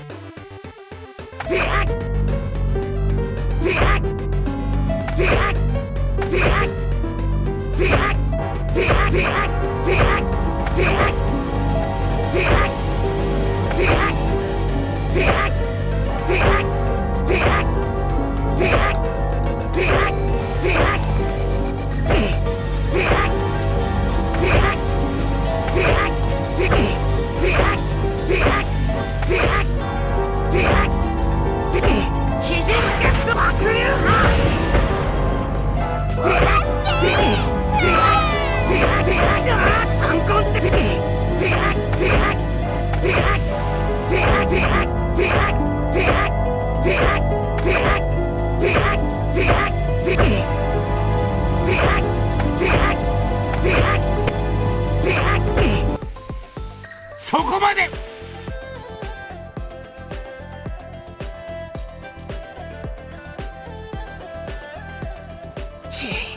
仕込んのかけら。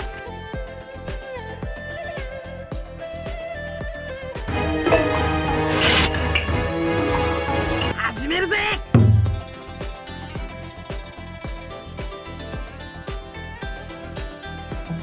おうカゴメ、なんか探し物でもしてんのか。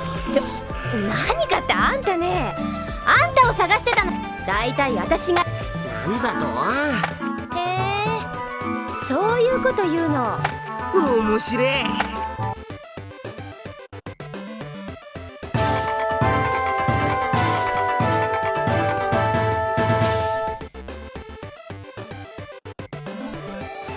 相手してやるぜ。あ、たまったわ。いざいざ一本目勝負。肘ゲット、肘ゲット。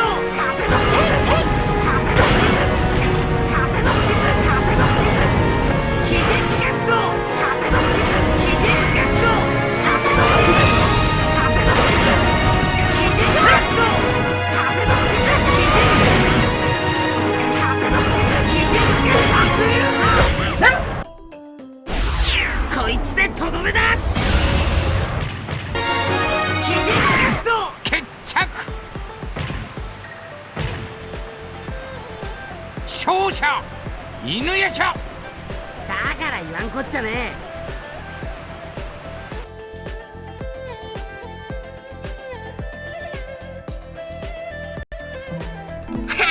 ほれ見ろカゴメ。おいカゴメ、ちーっとばかし。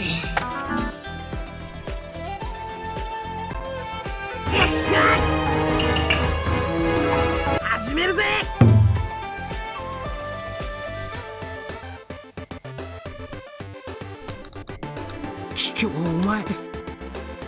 してここに。犬夜叉、私と共に行ってはくれぬか。桔梗、すまねえ。俺はまだ死ぬわけにはい。そんなにカゴメの方が大事なのか。そういう問題じゃねうるさい。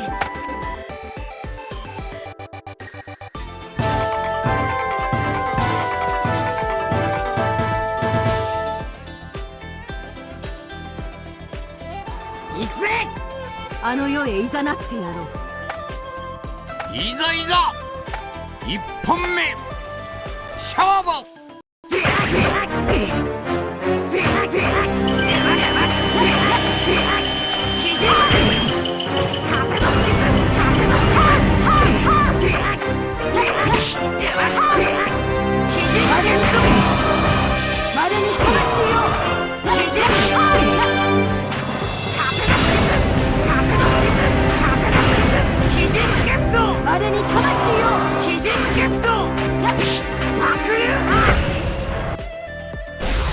こいつでとどめだ。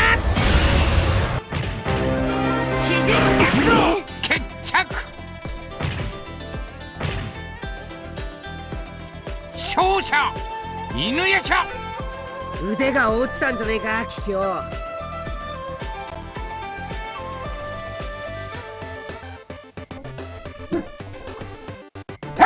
桔梗、すまねえ。ちくしょう。そうと決まれば。よっ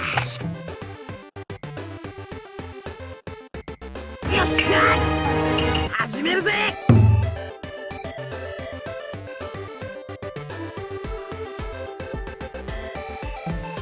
お、あそこにいるのは尻尾じゃねえか。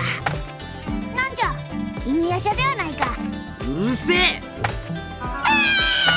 ちょっと犬夜叉、尻尾あと。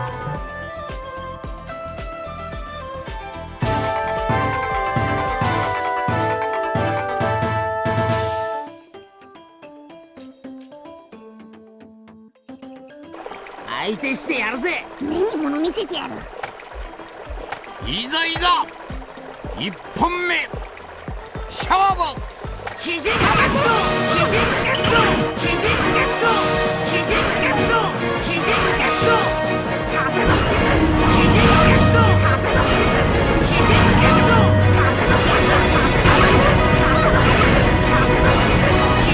ト。交代じゃ、3号。私に任せて。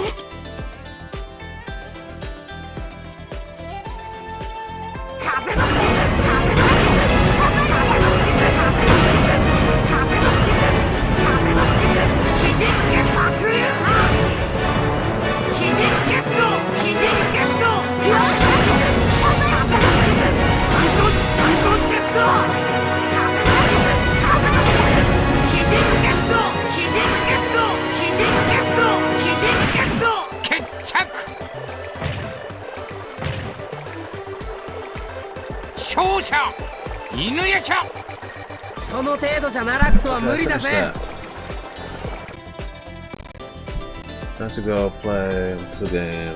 What's the game called? Nikke. I'm gonna have to play てめえ Nikke. らだけで俺に勝て。なんだ。だから。 On the fridge.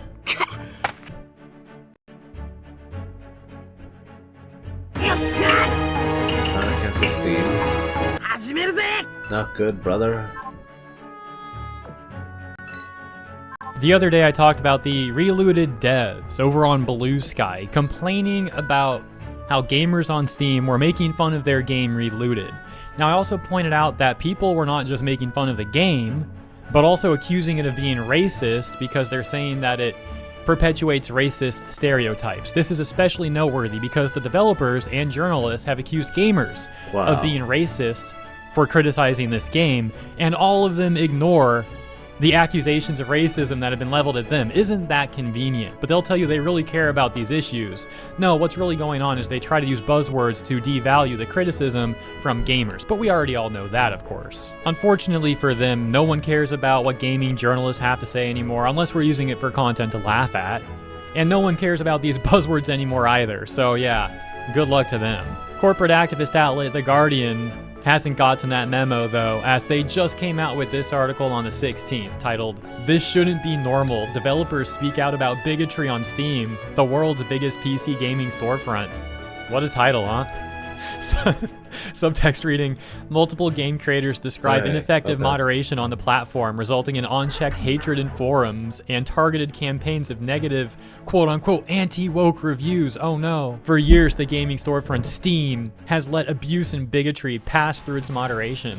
According to players and developers who use it, the platform is now host to reams of content that violate its own guidelines. According to developers who spoke with The Guardian, abuse, particularly directed towards transgender creators, is a fact of life on the platform. Everyone is at one another's throats all the time in reviews, discussions, forums, anywhere you can possibly find it on Steam, says content creator and Steam curator Brie Blonde Pizza Moore. It ensures no one is safe on the platform, developers, consumers alike. What are you talking about? Get out of here. The platform's great. Oh, the forums can be mean. Don't use them then. Who cares? Just play your games. Like, what? This is so nonsensical. I think it's kind of funny, though. Well, it's funny for a lot of reasons, but I think it's funny in particular in a suspicious way that we're in the middle of a lawsuit from a UK organization that has ties to the Office of Communications in the UK that has simultaneously been trying to roll out the Online Safety Act to spy on people online and to get their biometric data to harvest that information. And now The Guardian's writing this nonsensical hit piece against Steam. Yeah, it does look a bit odd. And then going back to this part where they have this quote, everyone is at one another's throats all the time in reviews, discussions, forums, anywhere you can find it on Steam, no one's safe. I think that's ridiculous. I don't think that's true. I think a lot of the reviews on Steam are either short and to the point, or they're actually surprisingly detailed, as in people leave paragraphs upon paragraphs, you could say writing like mini essays for their reviews, whether they're positive or negative. So saying that like people are at each other's throats in the reviews too, I don't think that's accurate at all. Sure, the forums can be a mess sometimes, but who cares? The forums are just fun, silly nonsense. It's not a big deal at all. You can easily not use them. And by the way, Steam forums are notorious for being like 90% bait posts anyways, so even more so is it silly to take that stuff seriously and like cry about it to some gaming journalist. What are you doing with your time? You're going and crying to a gaming journalist? Seriously? I think you have bigger problems going on than Steam forums at that point. It's also ridiculous how that person says no one is safe on Steam, and they recycle that talking point a few times in the article. And it's like, dude, you want to talk about something gaming related that's actually not safe? The stuff that kids have to deal with in Roblox, that's awful. That's like actually a real problem. But instead we have these grown adults in this article with their gaming journalist buddies trying to act like victims over mean comments they read on the internet a few times. But of course the journalists double down on these bad points. They say, aside from the content of Steam's forums, sources pointed to two main causes for concern. Bigoted reviews posted on game Steam pages, which can hugely affect sales for their developers, and Steam curators, self-appointed tastemakers on the platform, directing campaigns against games they perceive to lean left or pursue inclusion. Sure. So by perceived leftist politics and inclusion, what they really mean is gamers are seeing how corporations and activists put in overtly leftist politics and try shoehorning in DEI slop to try and appeal to ESG capital firms for investments and government DI initiatives where they can apply for grants. To use a term that activists enjoy using, you could simply say that it's all just a grift. A grift that gamers see right through and rightfully criticize, and now these journalists are trying to manipulate reality and paint these activist grifters and corpos out as a bunch of victims. They then complain about how big Steam is and how developers feel like they have to use it, and it's not fair because Steam doesn't have enough people to properly moderate the platform. And of course, properly moderate to these journalists and activists, they mean they want it to be just like Reddit, right? They want to have full control over what people are allowed to say and not allowed to say. They would love if Steam was just like Reddit. But the best part about this section is where they say The Guardian reached out to Valve on multiple occasions through multiple channels for more information and for comment. Here we go, look at this. Anchorage has a new limited time event. Haven of Innocence. Would I like to purchase it?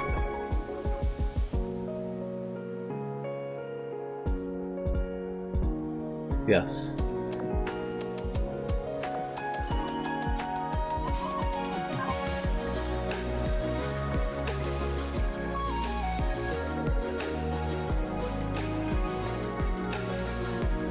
that serious? Also have.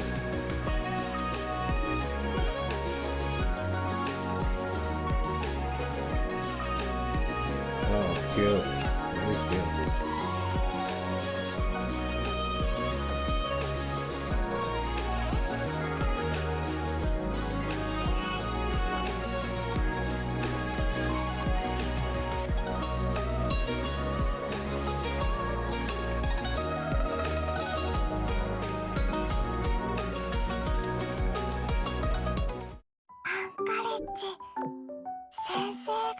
Wow.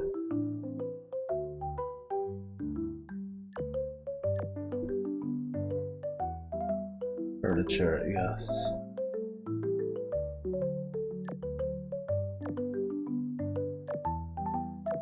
Bedroom, yes. Save. Let's go to the bedroom.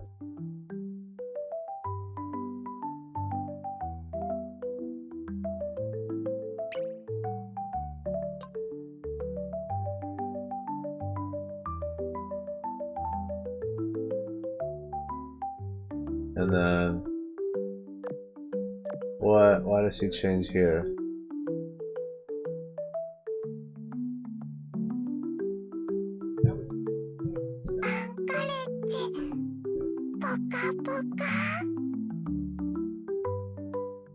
No.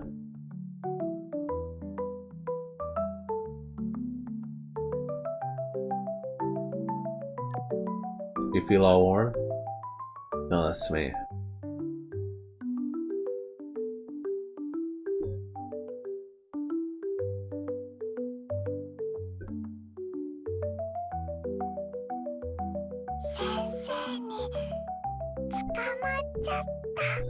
Okay, I see.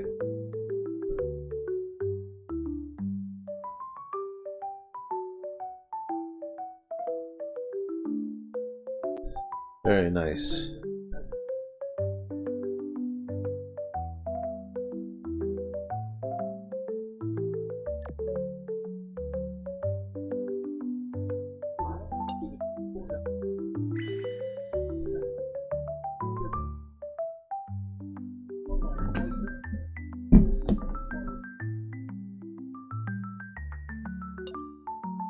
Nice.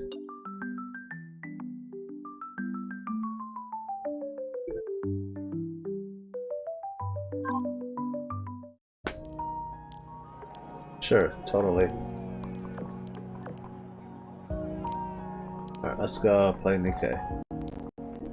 About why moderators clear so many apparent violations of Steam's guidelines. Valve did not respond to those requests, nor has it made any public comment that The Guardian could find on Steam's moderation issues. I always love when journalists add something like that. We reached out for comment, but we didn't hear anything back. And you can just tell that the journalists are putting that in there because they think it like makes whoever they're going after look bad. In this context, Steam/Valve. They think it makes Valve look bad. Like, oh, Valve didn't respond to the journalist. They didn't respond to our inquiry. And it's like, well, actually, that makes them look based. They just ignored the journalists? Yeah, that's a Valve dub. This part's really funny too. They have this dev saying to the journalists, Valve's refusal to moderate any of this is making Steam reviews and forums the battleground for some kind of culture war, and is making them unsafe.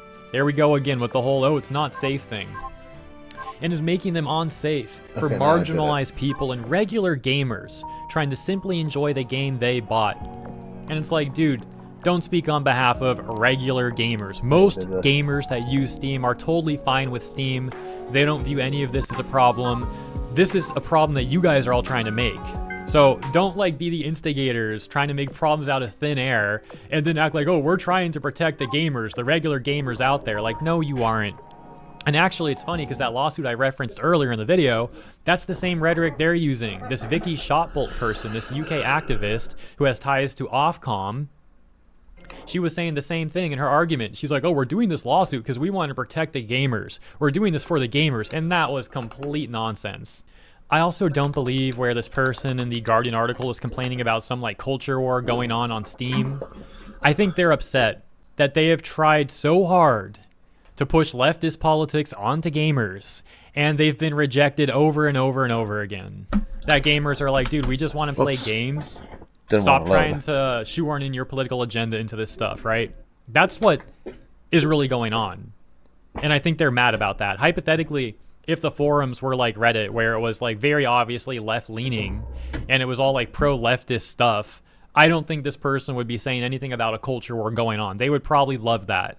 So, again, I just think these people are very manipulative in their language. Anyways, here's how The Guardian ends the article with these final 2 paragraphs. It is increasingly easy, however, for the average consumer to log on to Steam and encounter abuse, bigotry, and hate, much of which has been cleared by moderators. And because reviews affect a game's visibility on Steam, a single negative review can mean the difference between success and failure. Lax moderation doesn't just create individual harm, but has profound professional and economic implications for developers across the platform. Oh, they're really trying to make this a huge problem, aren't they? Many of them say they feel forced simply to endure it, unable to walk away from Steam's near monopoly on PC gaming. If I am going to continue existing on Steam, I am under the impression that I will have to go through this exhausting ordeal every time I want to report abuse. This shouldn't be normal. Oh my gosh, get over yourself. These people really want to be treated like the biggest victims ever. I think I've said the word victim more today than I have in a long time. Like between my first video of the day and this one, the first video, if you missed it, was about high guard devs playing victim and gaming journalists trying to run damage control for them, trying to make them look like victims. And now I see like similar stuff going on here from The Guardian, except also they're trying to go after Steam. And so it really does seem like this journalist at The Guardian is kind of hoping that this might bolster the lawsuit against Steam or something. Like, not directly, I don't want to go down some like rabbit hole here, but with everything they were saying about how developers need to use Steam, and they're painting that as like a problem, which is similar to one of the arguments being made by the plaintiffs, Vicky Shotbolt's lawsuit against Steam. There's just very weird crossovers here. I don't think it's like they're directly working together, but I do think this journalist was being opportunistic, seeing like, oh, okay, this lawsuit's going against Steam, now's my chance, I can write some hit piece against Steam that maybe makes them look bad, or something like that, you know? That's just my opinion, though. And why would this journalist do such a thing? Because, again, they don't like how Steam does have more free speech than a lot of platforms out there. And they're all mad that Steam won't moderate things the way they want them to be moderated. And we all know that's an extremely biased form of moderation that they want. But let me know what you think about all this in the comments. I hope you enjoyed the video. Have a lovely week ahead. I'll see you in the next one.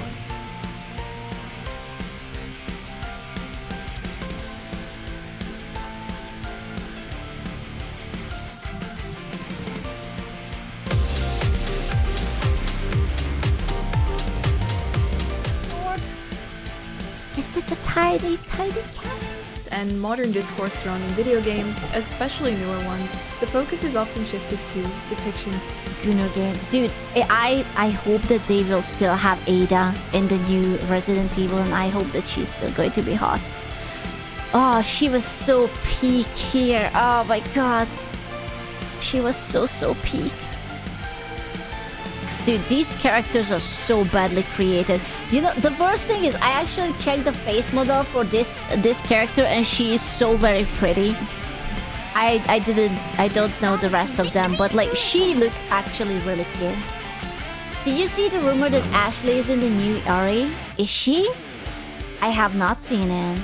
Wait, the lower left is female?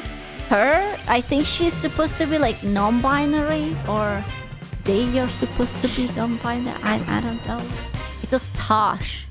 Depictions of women in games. How female characters are designed and what has changed now when we compare them. Dude, I feel like Elizabeth was the it girl of gaming before everyone started gooning for like gamer like characters. I remember so many cosplays and videos and pictures and everything, you know? That was like, I don't know, man, this was like a culture shift or something. Yeah, before Overwatch we had Elizabeth at home. To designs from older games. If you are at all aware of conversations like these in online spaces like Twitter or... I like her lamp. I like, you see this lamp? I like her lamp.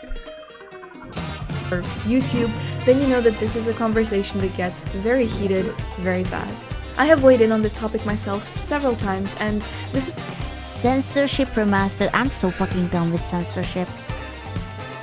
Just get them. The death of dude, this. She's based. I saw. Oh my god, these are good videos. Yeah, and she's very pretty. something that I like discussing and giving my opinion on because I feel like not enough women in this space feel like they can be honest. And the reason for that is exactly what I just mentioned. Listen, she's cute, she's pretty, she has lamps. Is she perfect? Probably. I'm already in. What are we talking about? Yeah, absolutely. The conversation gets heated very fast. Also, she have a baby. Yeah, it's me. Goo Goo Gaga. It was me all along. Of labels and mean she words has a get husband. thrown around. That's also me. It's not really something that most people want to deal with, understandably. Lucky for you guys, I don't really care, so I'm gonna say it anyway. One of the stupidest and most hollow arguments that you will hear when you bring up the fact that there has been a no nose ring, and she's feminine, and she has womanly charms, and she's, oh my god, I can only get so erect. Come on, I need to be respectful. A very obvious change in how women are depicted in video games is that you are wrong for criticizing. Where's the cat? She's taken. She's happily married with a baby. That is me. Goo Goo Gaga. And you just want female characters to fit into your hyper femme fantasy of fuckability. You know what? Yeah.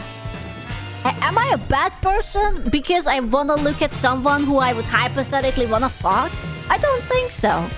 I don't see the problem.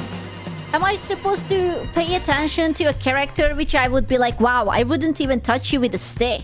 Jesus Christ. Yeah, horrible person. That's me.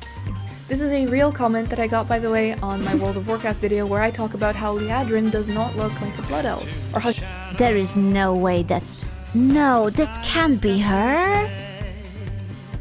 No, but the blood elves were slutty. That's why we always got so much shit. Because we were sluts. Where is her sluttiness? Oh, come on. What the hell? Bro, I thought that was a dude. Like, Anduin looks more like a fucking blood elf at this point than this dude, girl, lady. Jesus Christ. She doesn't really fit that specific, already well-established look that we've grown accustomed to for years. One thing that is said to me over and over again whenever I bring this up is that I just want to pander to gooners, and that unless video game characters look like porn stars, they're apparently not good enough for me. Listen, I have seen very ugly and obese porn stars, okay? Like, I don't discriminate. It doesn't have to be like that. I just want to see attractive characters. Why is it bad that people want to consume beauty? Didn't like the ancient Greeks and the lads in Rome were like writing philosophies and poets and everything about like beauty, and they were just like searching the beauty and living for, because patriarchy is something that's bull. That's not real. I find it so... They like the pooch because the pooch is cute. Hypocritical and ironic that the people that accuse me of these sorts of things are the ones that are bringing this conversation into some very vulgar and sexual places. Okay, but listen, girl, those are the people who are gonna stay single forever, nose ring, feminist, shaved buzz cut, blue hair, flags, pronouns, whatever, blue sky account. Like, you don't have to pay attention. They are not worthy of your attention. It is incredibly harmful to equate femininity to a term like fuckability. It's weird, and it suggests that presenting as more feminine is this thing that solely revolves around being more attractive to men, and that it cannot just be a thing where women express themselves in this way for the sake of expressing themselves in this way. I've already said this in my Why I Only Play. It's so interesting how there's a certain group of people who decided they really hate femininity. Like, they hate it when someone actually looks like not even elegant, but like just like, you know, like long hair and like sort of like clean and pretty and whatever. I wonder why. I wonder if it's like, hey, I cannot be like I don't know, insert supermodel here. So I'm just going to be a weird goblin in between two genders. And I'm just going to yell at pretty people that they are not pretty.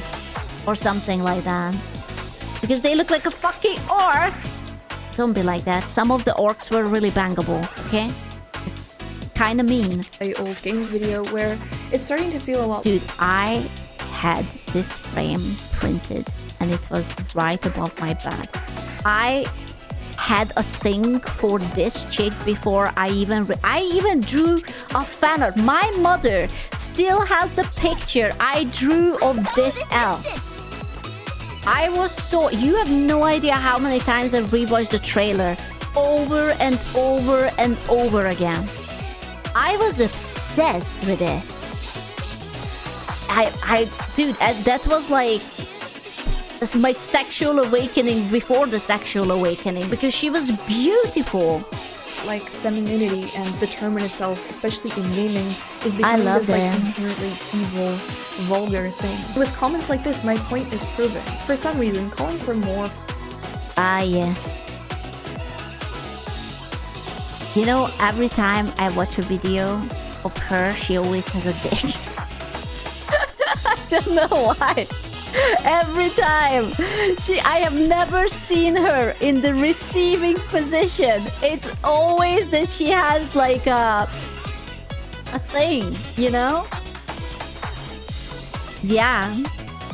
And for more feminine characters that aren't big, strong... Dude, the blue lipstick.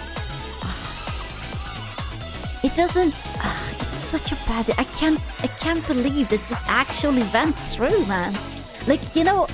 It's always fun to like laugh at Concord, like he they fucked up, but then you look at the character like this and it's like, how did it pass through so much? You know, like the blue eyeshadows, the blue lips, but it's also the purple stripes and the green. Like there is nothing pleasant about the colors. The color harmony is awful. I wonder what the artists look like. I'm scared. It's just so awful, you know? And also it's so offensive. I don't know, man. Like, God, it's awful. They did not ask the artist. I would have quit. If they would have been like, hey, listen, Scoob, we have to draw something and this is what you have to do, I would have been like, bye. No, I don't think so. Big, strong, muscular girl bosses or haven't had their appearance. You know?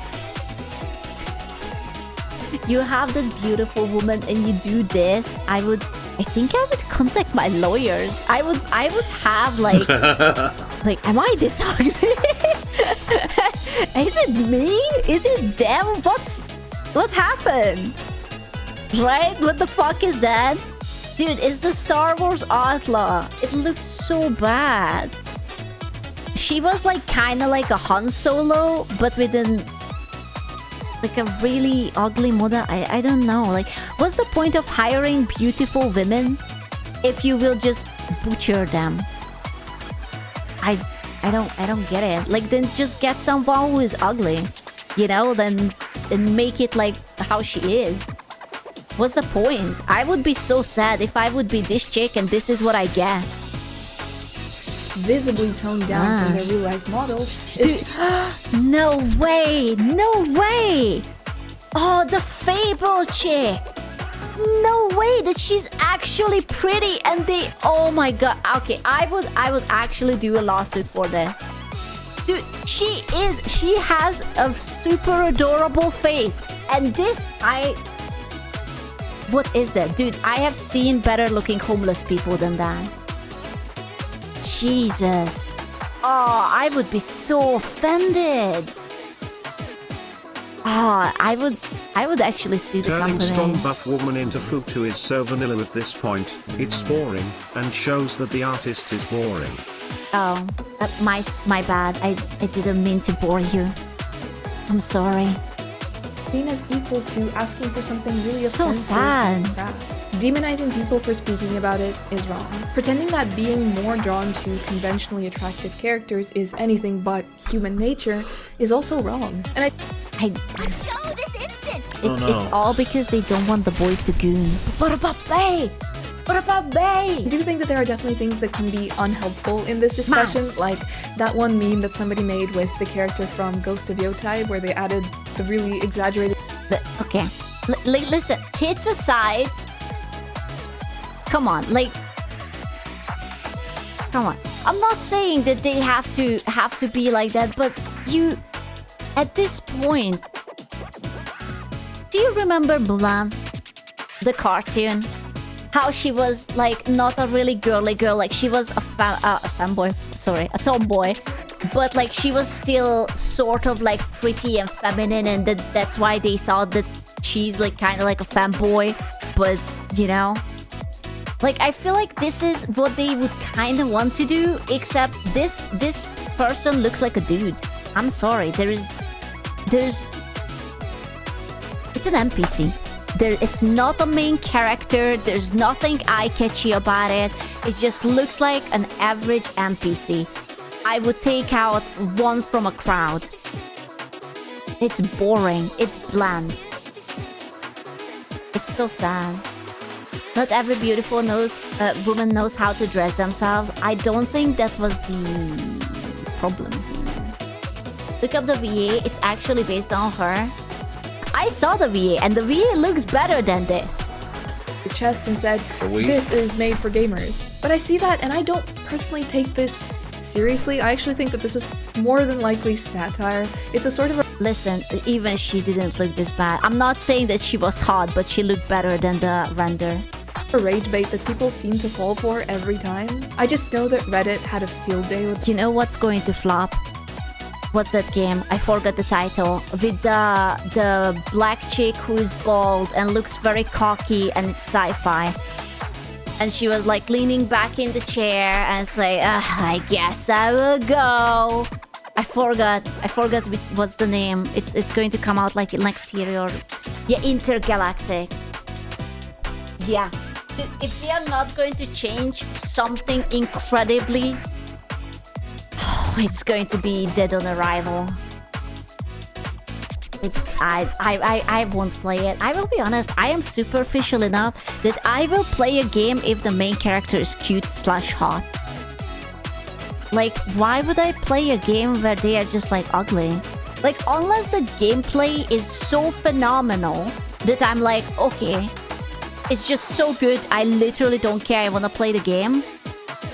Here you go, SQU. I wish you good luck in finding your millionaire channel bag BF in the future. I also wish you a happy, healthy life in the future, D. Thank you! I thought you were gonna say a healthy futa in my life, but I will take this too. D! That one. Now, first of all, conventionally attractive does not necessarily mean sexy, but on the topic of sexy game characters, I did do a video about this very topic a while back. Do girls really care? Dude, girls care. Who do you think is going to buy the cutest, always like, what was it? Like in League of Legends, what is that skin like called when they are like magical girls? Like, okay, yeah, sure, fanboys are always going to. But how many times you see that a girl can't even play fucking League, but they have all the fucking skins? The magical girl Lux, whatever outfit. Yeah, the Star Guardian one. Yeah. How do women really feel about them in games? So this is something I actually talked to my mom about as well, but also just based on the comment section from that video, the thing that I've gathered is that what we really want are options. We want the option. I wanna have the option to be cute. I don't wanna look ugly. Like you know, like I played Undead in World of Warcraft a lot, and whether you deem an undead hot is debatable, but I did enjoy making myself as cute as possible despite my bones showing, you know? And I kinda like that. That was really nice.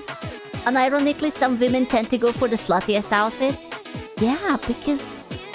to be able to run around in a chainmail bikini or go full coverage plate armor, epic medieval knight style. You know this is true even if you look at the sort of trans moms that 10 skimpy mates, that's one. Jesus.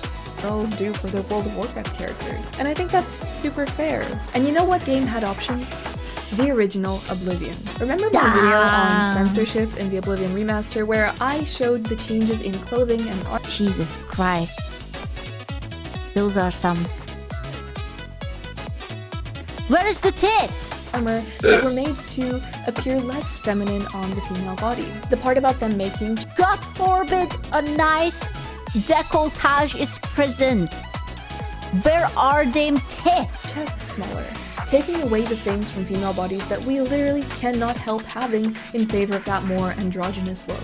One comment that I got on that video was that it's good that they got rid of that stuff, especially the boob armor, because that didn't exist in real life and that doesn't make any sense. I hate that argument. Oh my god, it didn't exist. So did not magic and dragons and whatever. What do you want? If you want it to be realistic, then this woman wouldn't be in armor. She would be birthing her 13th child after the first 8 already died. And she would be only 22. That would be realistic. Or dying of the fucking plague. Like, what are we talking about? Sense. And you know what? That's a valid conversation to sit down and have, especially if you're going for a game with more historical accuracy in terms of things like armor, and that is something that I can totally get behind. But in taking certain options away, you do just that. You take away options. You see, in the original I thought it was Shrek.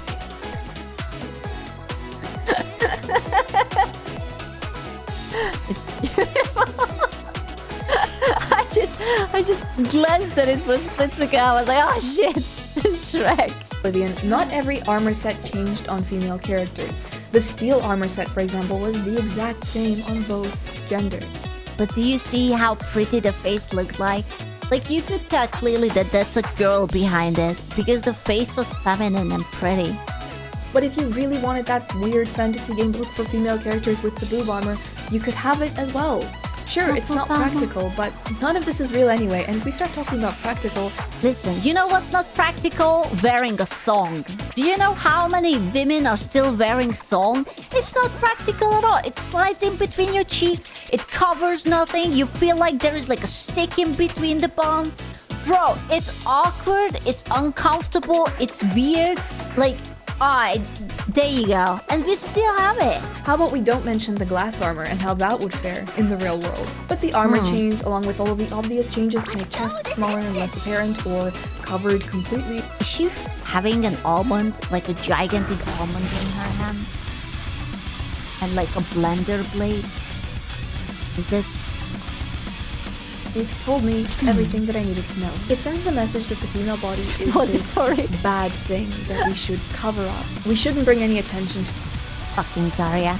I will be honest with you, I didn't mind Zarya because there was like one hero and the rest of it was like hot. But once they shifted and they started to make... Oh, the dog, not the dog. Leave the dog alone.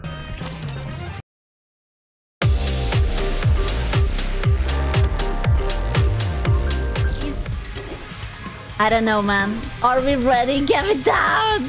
I'm sorry, but it's time. Professor Lando, and in today's video, we're going to be answering some of your questions in this special... It's Ligma University! I also grabbed the gamer subs. I have it right here. It's so pleasant. I'm stroking it. And it all has... Dude, it has like gotcha fucking bracelets in it. tutoring session here at Ligma University, home of the Cat Boys. The Cat Boys! I will put it down. I need full focus for this. We are talking about Cat Boys. Let's go! Kitsunero BT asks, if you... Oh, hey, that's Kitsu!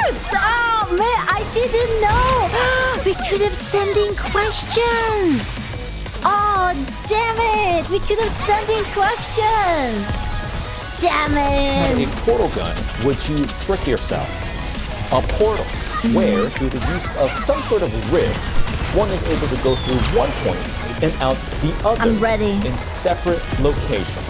And the question is, would I use such a rift, a portal, to trick myself? And to that I would say, it's not so much a question of would I, but rather a question of how would I. Let's look at some examples. Nice. So I do believe that most people, when considering portals and a position to frick themselves in, most people would position the portal like this. Oh, dude, he has the whiteboard. He's actually going to full details. Oh no! Oh where no! the positioning of the portals allows you to get behind yourself. Oh, that's oh no! That's like oh no! Oh no! That's gonna be like a human centipede sort of situation. Oh, I'm not mentally ready for this. In terms of the orientation, these arrows designate where the portals are leading. So that would be in here and out behind. Now this might seem obvious to most, but I would not recommend. You could kiss your own feet. You could admire your feet and just like give soft kisses to your feet if you want. You can admire the ankles, actually.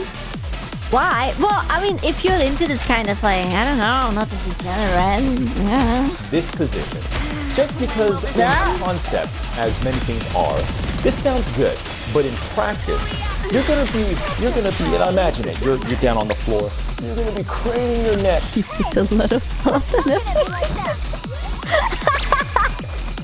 Like this, I mean, yeah, you're gonna be able to go down like a Chinese buffet on yourself. Oh but think of your posture. I mean, my posture is already bad as it is. I can't be having this portal situation cause me to crane my neck. Oh yeah, when you're eating your own ass out, please be mindful of your posture, okay? It's very important. So then, students, you might be wondering, what do I recommend in terms of portal placement? Again, this is all hypothetical, of course, but I do believe that I've come up with the most optimal portal positions for self-pleasure. This situation here, we have portal A on this side, and portal B not being parallel to portal A, but instead on this perpendicular plane on the floor. Is this going to be Portal 3?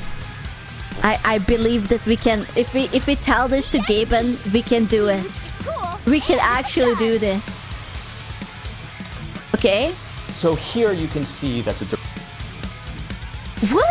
No, you can't even reach there unless you want to do fisting. Are we talking about fisting? That's absolutely horrible. No. It should have been much closer and B should be much higher. Direction would be in this way. No. Out. Upwards. I disagree with this one. The lawnmower placement. And this is just going to be way easier on your back and your posture. See, if I was the person involved in this placement, I'd be able to get up right behind myself. And whatever it might be, let's say we were to involve some additional items, perhaps a plug or some beads, I'd be in prime position to grab it and pull with the natural alignment. Oh, he means he's talking about the beads. He's beading. He's talking about the balls of my body, as you can see here. Thus the name lawnmower position. Of course, if I were to involve myself in a more hands-on approach, I would be able to, again, following the natural posture of my body, be able to do so. What is this?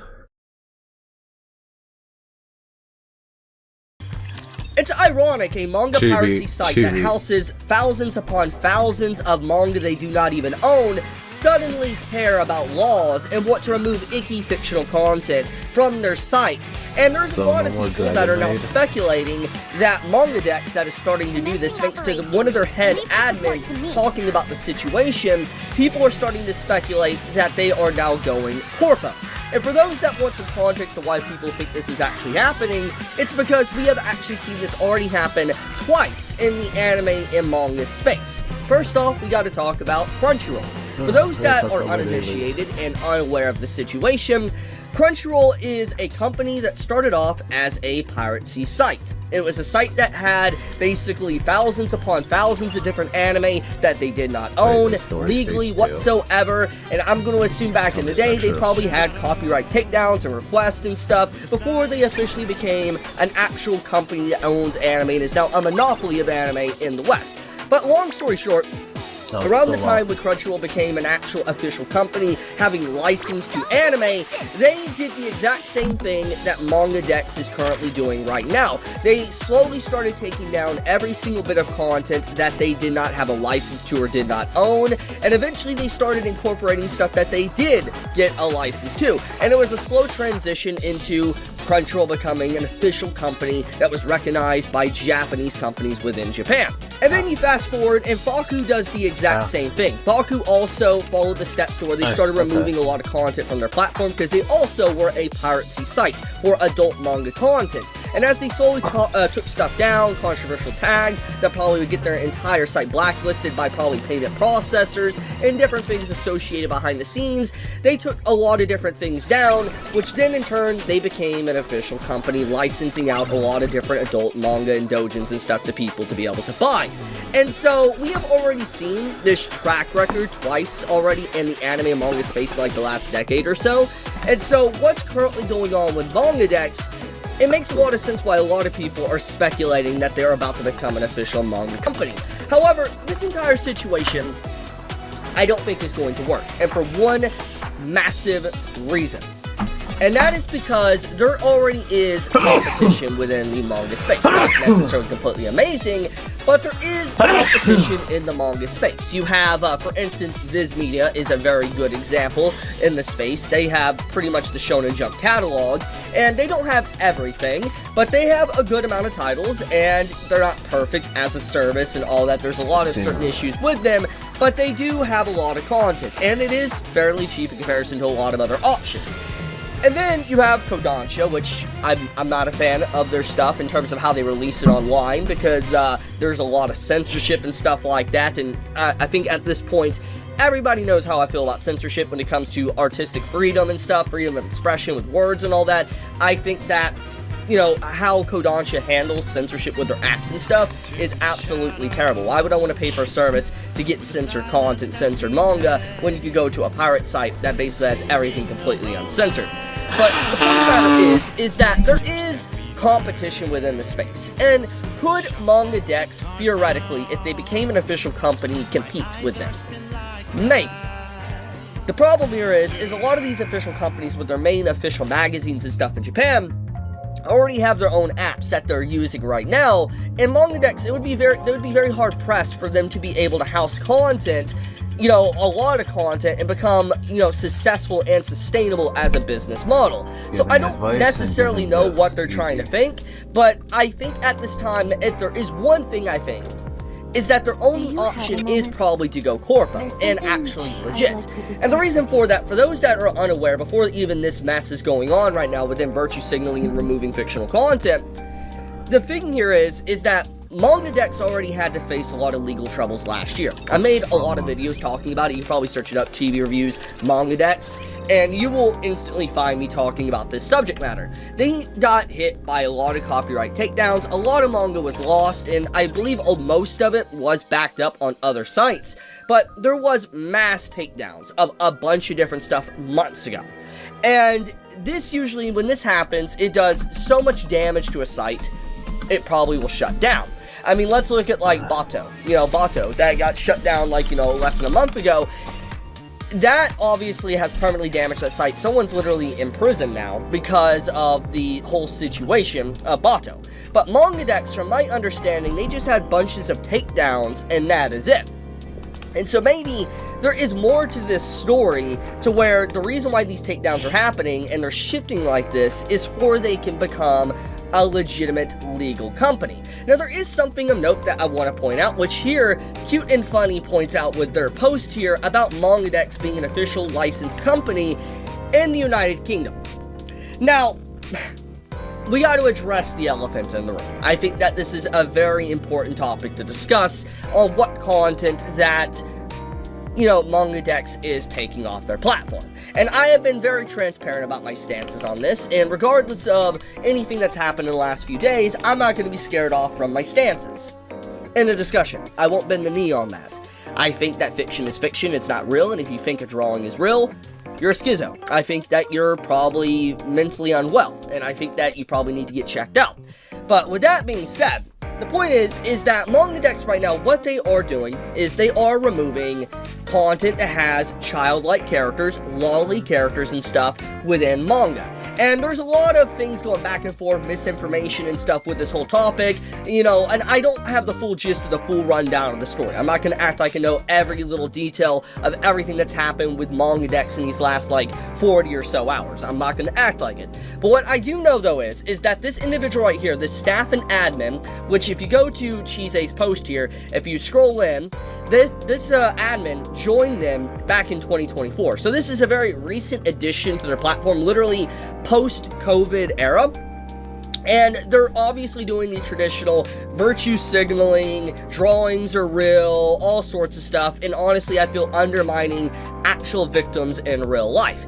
And pretty much, this admin, clearly, there is an agenda being pushed here that you see time and time again with certain people within the community, and it's clear that Manga Dex is compromised, disregarding the potential possibility of it going corpo or anything like that. There's clearly some compromised staff that, obviously is, I'm just gonna say, they're tourists. They're individuals that want to bend and change Japanese culture, but also they want to remove anything icky content within fictional content because it upsets them. For instance, a person like this wouldn't get upset with Game of Thrones, despite it obviously having very questionable content. If you're wanting to question stuff like this, Game of Thrones has messed up stuff, really does.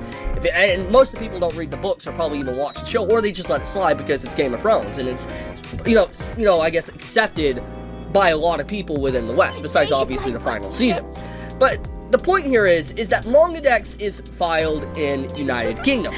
And for those that have been paying, attention to the news in the last, 7 months or so, just in the last 7 months, you will know that United Kingdom has kind of went off the deep end, especially with Real ID and censorship, censoring freedom of expression and speech, art, all sorts of things. You even had that stuff, a month ago, I talked about where the dude was legitimately being thrown in prison potentially because of lolly fictional content from, Brown Dust, I believe. It was either Blue Archive or Brown Dust, and the charges were dropped. I talked about this, made literally a video like 2.5, 3 weeks ago, but, regardless, his life was put in the spotlight and ruined despite all charges being dropped. And Manga Dex being housed in the United Kingdom, there probably is some pressure here from United Kingdom to force them to remove this content. And I feel like when I take a look at them being housed in the United Kingdom and you knowing everything that's going on with the United Kingdom with censorship, freedom of expression being, taken, people getting arrested for memes, the stuff that happened to the dude with the brown dust and all that, and the charges got dropped, but, getting arrested and all that, there's a lot of things here that makes sense why Manga Dex would be scared and want to comply with the United Kingdom with how draconic they have been as of late. They have been very head-on and really trying to censor the internet and icky content on the internet, but in turn allowing, actual real people to get harmed in their country. And I'm just gonna say it like it is. It's a bunch of virtue signaling. They don't care about actual victims. They just care about looking good with an image. That's exactly what it is. But regardless, Manga Dex, the reason why they're probably doing this and they're removing a bunch of different things is probably 3 different reasons. You have an admin that obviously is trying to virtue signal, and they can't separate fictional content from reality. They think a drawing is a real person, which I think is wrong, because I feel like that really lowers the gravity of actual victims. I'm just gonna say it. I'm gonna address the elephant in the room.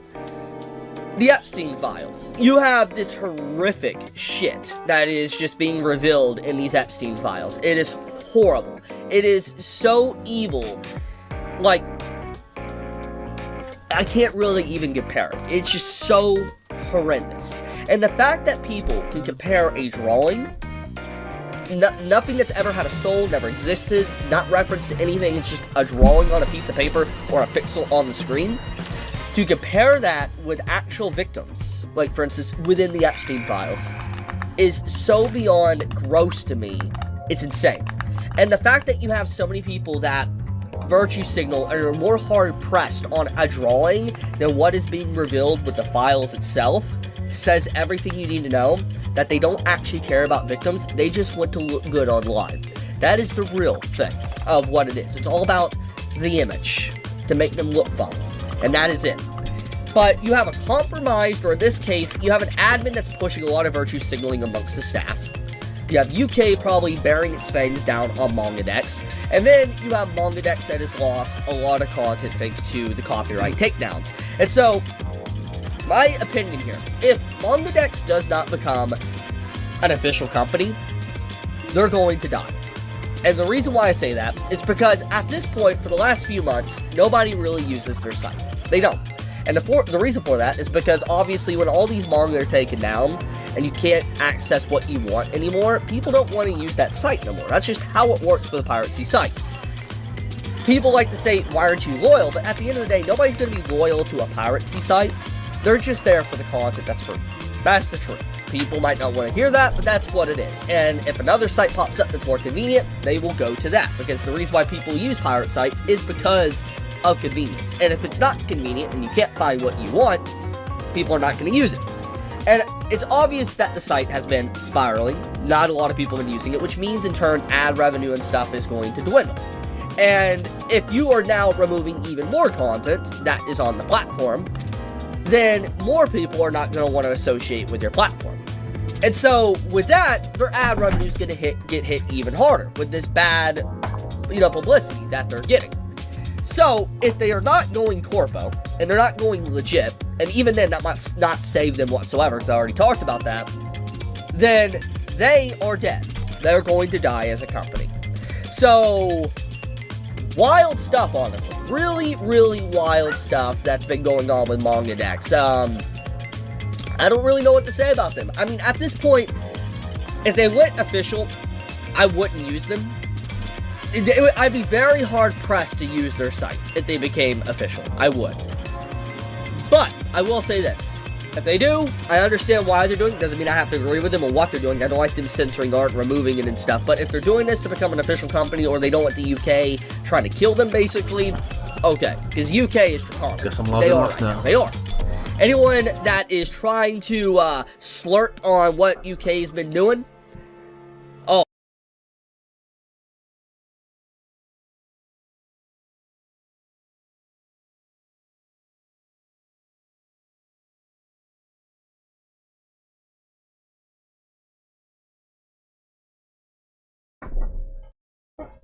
Vivio tablet. Oh, hey, what's this? Emergency event out of nowhere? Hold on.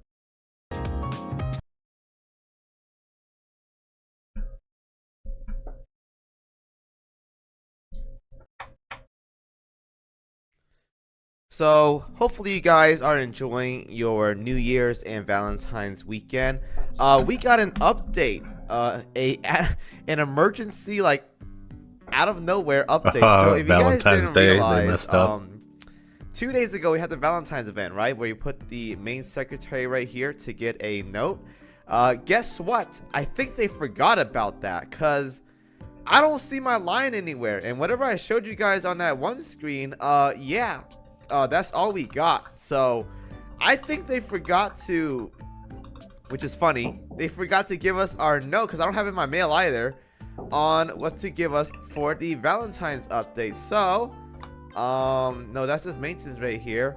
I think this upcoming event right here, New Year's Warmth, we're getting the Valentine's back. So this is tomorrow, and I'm not sure if you guys are gonna watch this in time, but just in case, if you guys don't already know, put your main secretary in your first slot, just in case, to make sure you guys get the one that you want. All right, so this is a weird update. I was like, wait, what's this about, like a secretary thing? Like, didn't we just have Valentine's Day? Are they giving us a second ring? Because that second ring controversy was actually, like, it was pretty talked about, I'm not gonna lie. So hopefully they addressed that. I think they did address that. They just like took it away or whatever. But I think next year we're getting the other ring. So we gotta wait a year, whatever.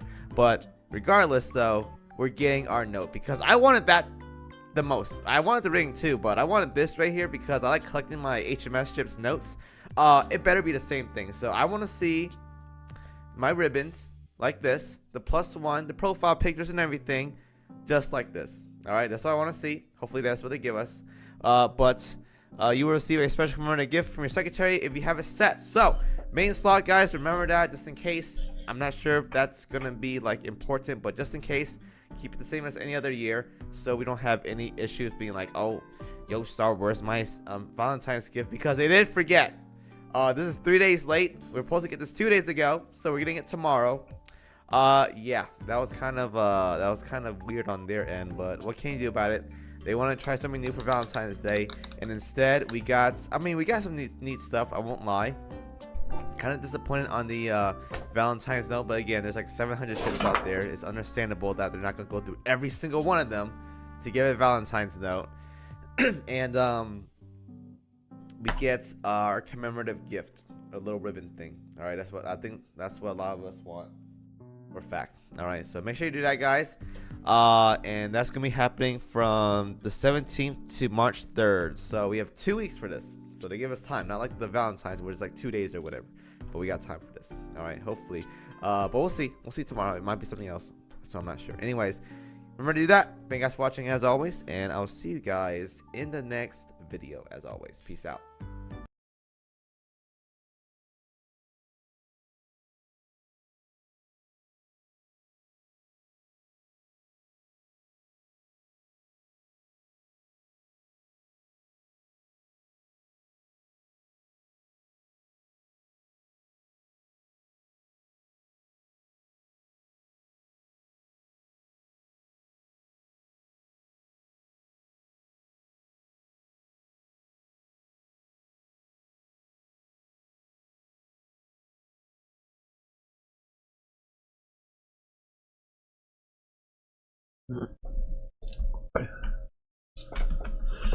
Wait, so what happened? It's understandable that they're not going to go through every single one of them to give a Valentine's note.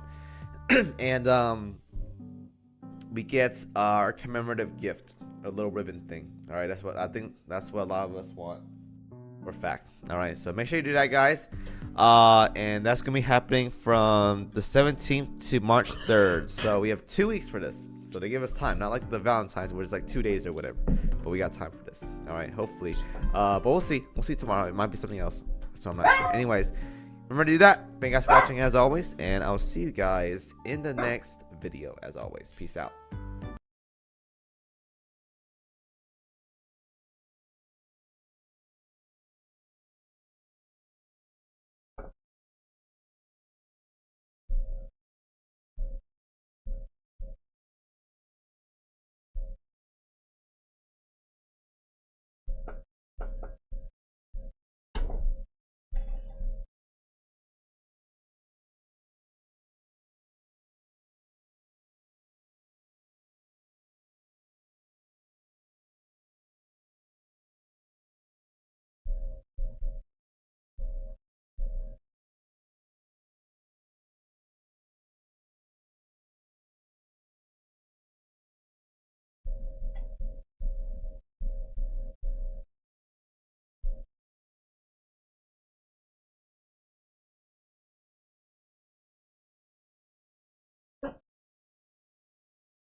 Okay, what did I lose? What is this? Dema's fan channel?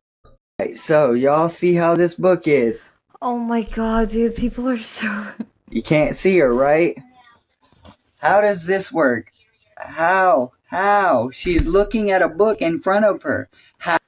No, dude, come on, dude. I can't. No. How does this work? AC feels so good. As I stand here and let it go up my shirt. You just take all of the air conditioning while the rest of us sweat to death. There's all kinds of it coming in. No, I don't think so. No, not with that roadblock. I am so happy you streamed today and you look so happy enjoying reels, ha ha ha. Let me know, okay? If he says one more word to me, I'm gonna deck him. Okay, what do you do? He just told me I was a roadblock and I was blocking all the air conditioning. And he told me I needed to walk around with a bag on my head because I was ugly. Oh, he did not say that. You know what a foul ball is, right? No, I don't. You see that yellow? I don't really care either. Oh, okay. Yeah. CS. Good job!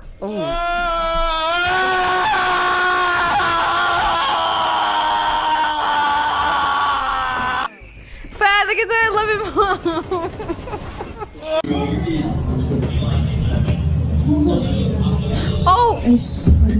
Oh my god, dude. I did something so bad yesterday. I did something so bad.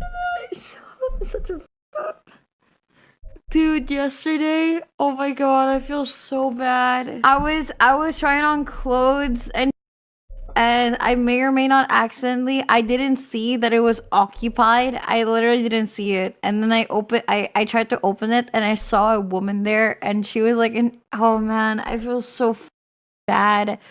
And then I saw her and then her like whole ass was out with her panties out and everything. And I felt so I was like, I'm so sorry. And I just completely left it. And then like, dude, oh man, dude. Gimme! Ah! You stupid. Give me the You think I'll stop this out of you? You think I won't stop up? Give me the menu so I can report you, little dumb ass. Give me the menu. The menu. Gimme.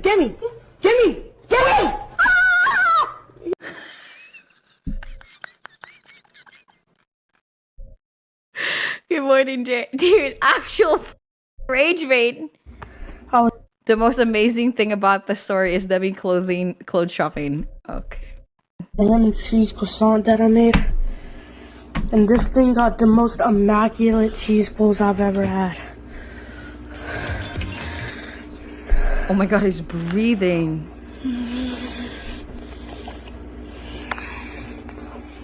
Oh, are you freaking serious right now? I've never seen somebody out of breath eating, dude. Jesus Christ.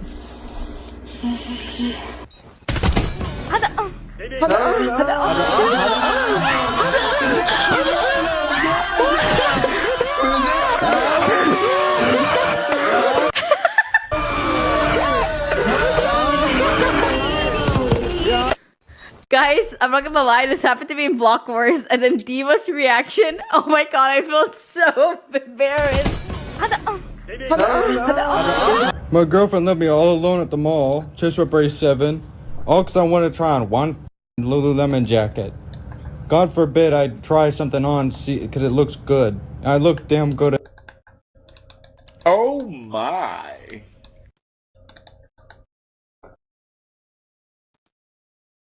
My girlfriend left me all alone at the mall. It's Snatch though, Snatch King. Because it looks good. I look damn good. Yo, he's way snatched. My girlfriend. Okay. Kool-Aid pack.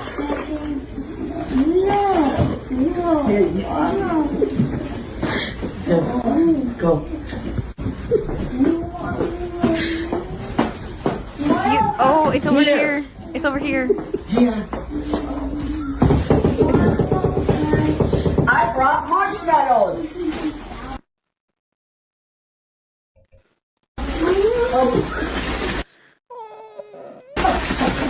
I brought pizza. You okay? That's the wrap on the candy salad. Okay.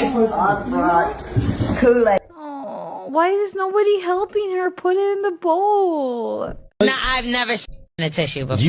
You touch every single day. Why are you touching this? The tissue is for the. So you telling me that y'all just stop it? Get some help. Oh my god, dude, this is like actually insane. This video, you could hear him genuinely be serious. Like, I think somebody like in the family told him or some. I don't know what the happened here. Let the doodle fall in the toilet? Y'all don't catch it every time? Yo, I am about to leave, bro. How do y'all take a? I must have seen that wrong. My been catching my all these years. Nah, I'm more disgusted than like I feel like I can't continue. What are you talking about? No, oh my god, I can't. My stomach So hold on, so y'all just sit there and come right out. No way. What happens if you got the runs or something like that? Yo, what do you do then? You wash your hair? Why do you think people wash their hair? Oh my god, oh my god, oh my god, oh my god. Yo, you in your hand, bro? With tissue. Whoa! Whoa! Mama, come get it! Oh Lord! Oh Lord! Oh Lord! Grab the girl hand! Oh Lord! You are oh! Oh! Oh my God! What in the? Mama, come get it! She got him though! Oh Lord! Oh Lord! Oh Lord! Grab the girl hand! Oh Lord! You are oh! Oh my! I think a big misconception is that Marines are dumb, and grunts especially are dumb. I'm like, you gotta be smart to be a grunt. Like, you gotta have, like, some words for it. Oh no, come on, dude. You cannot mess it up when you're talking about that kind of shit, dude. Come on. I think a big misconception is that Marines are dumb, and grunts especially are dumb. I'm like, you gotta be smart to be a grunt. Okay, does your back feel Oh no, I feel like an accident is gonna happen here. Let me check the comments first. Okay, everything is fine. stronger now? Yeah! Okay, go again! Yes! Yes! Yes! POV, I use my webcam mic. Yes! More! It's ripping my asshole! He's reviving. Oh. Help! Fuck, man. I got everybody in my leafy. What the fuck? Why? What the fuck? Where are you? I'm putting a claymore header right behind you, I fell. Justin, so quick to scream at me, god damn it! What the fuck are you doing? I'm on the first floor! Shut the fuck up! What the fuck are you doing, buddy? Oh my god! What are you doing? I told you I'm on the first. Whoa. Hey.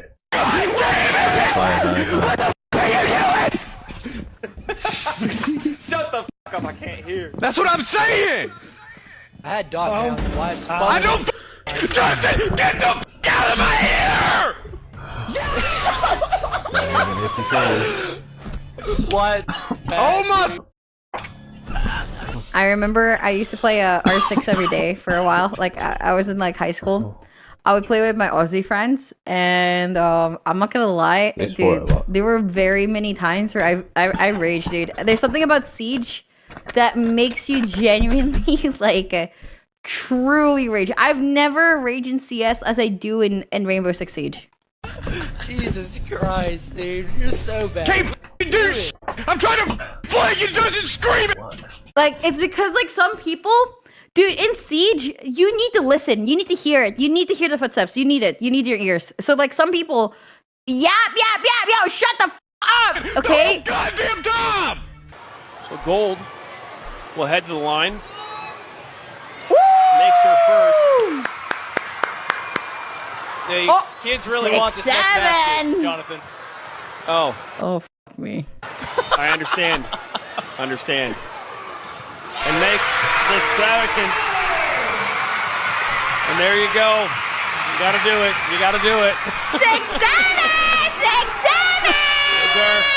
I mean, why not, right? Why not? What? What an atmosphere. De las cosas que no deben de hacer. O sea, con los dientes no. Pero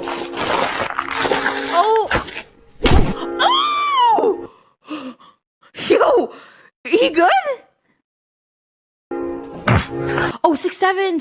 Bingo. I completely forgot we were doing bingo.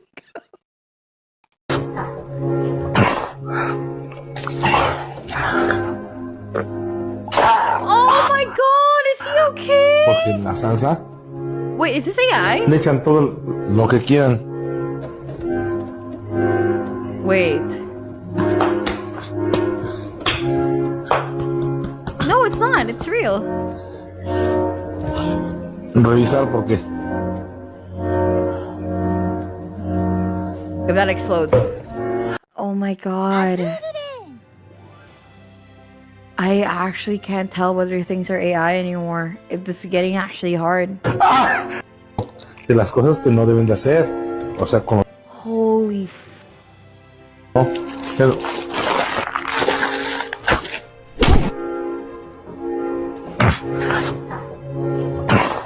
It's real with bad sound effects?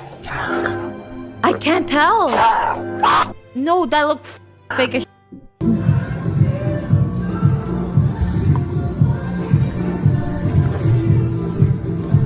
What is he looking at? Oh, is it CGI? What is that? Ew, I have pee on it. What? It has pee on it. I didn't even think of that. It's a pregnancy test. She peed on it. And she put it in the sandwich. Just put your pee in my mouth. That is actually insane. No.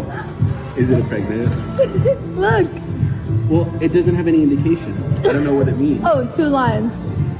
It's just one. No, there's another one. It's just. Oh my.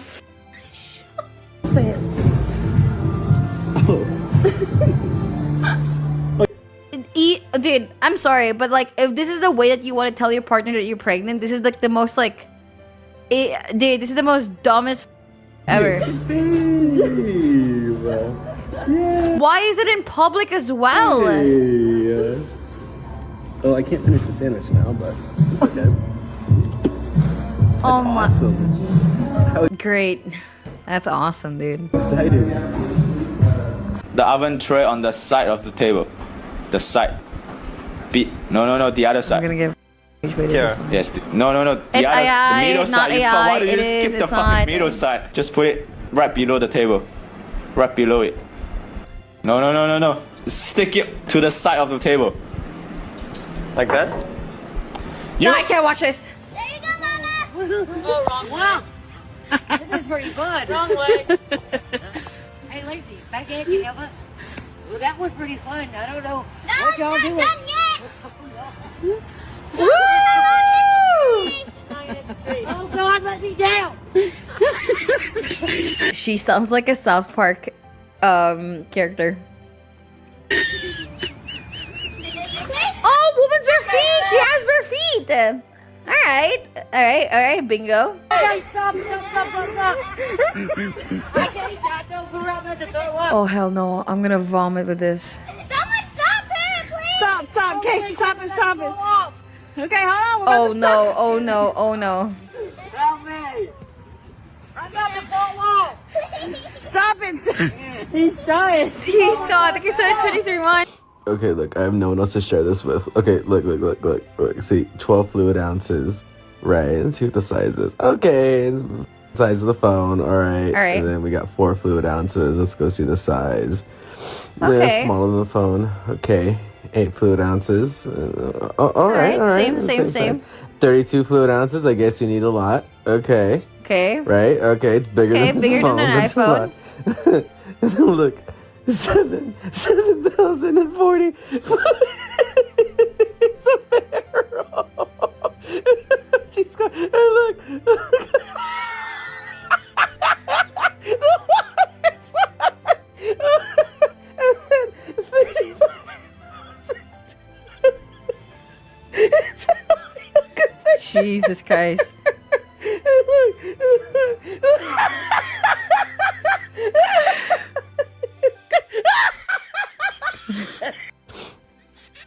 One time I hooked up with someone and started giggling because she brought in a Lube Life bottle and we literally stopped everything we were doing so I could show her this video. Real hard, make a wish. Wait. Alright, now blow. Hard. What? No, look. There you go, do it again. There you go. Get it all. Mi bomba! Oh my god, dude, you're gonna kill her. Oh my god! No, with air. You were just doing it. Look at me. Look away. Look. Bro, You're funny. Cute. Fun times. Step back onto the sidewalk, I can't ma'am. run away from you.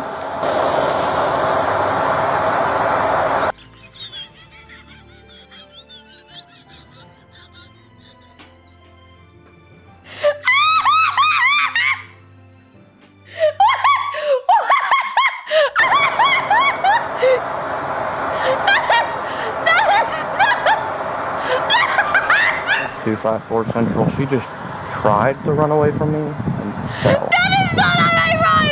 Ma'am, sit down. Guys, that is not how I run! Yeah, I told you not to run away, and then you just decided to run. That hurts so bad. You're funny. Cute. That's how I run in my dreams! He just stood there! Fun times. Step back onto the I sidewalk, can't ma'am. run away from you. Dude!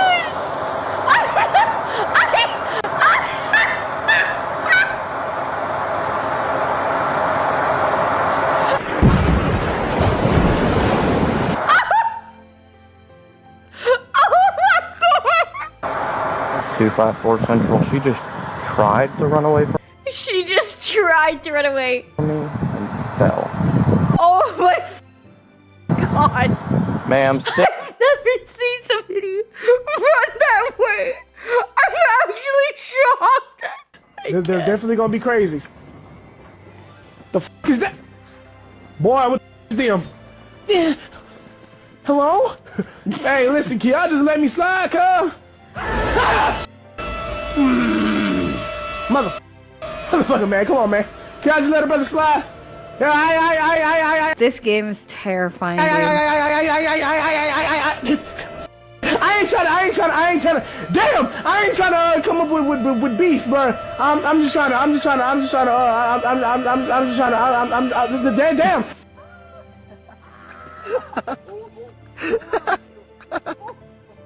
No, you can save it. You can save it. You can save it. You can. Oh my god, motherfucker, getting waterboarded.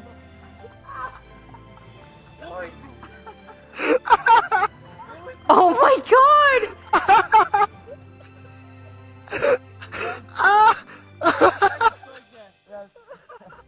Dude. Why do you want to be a firefighter? To help my community. Good. I enjoyed doing it before, so I want to keep doing it. Have purpose. Okay, let the guy finish his sentence, dude. Asshole. Do something meaningful to help people. To help my community. To make a better change in my life. Help save lives. Push myself for others. Second chance.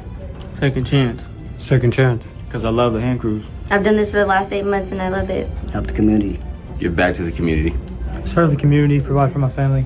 Help others. Do something that matters. Do something different. Finally make something of myself. Build a better life for myself. I like being known as a hero. To help others. Have a career. To become a better paramedic. Take care of the kids. To make my family proud. To help people who can't help themselves. To help others. To physically and mentally challenge myself. To give my kids something to be proud of. To be a proud father.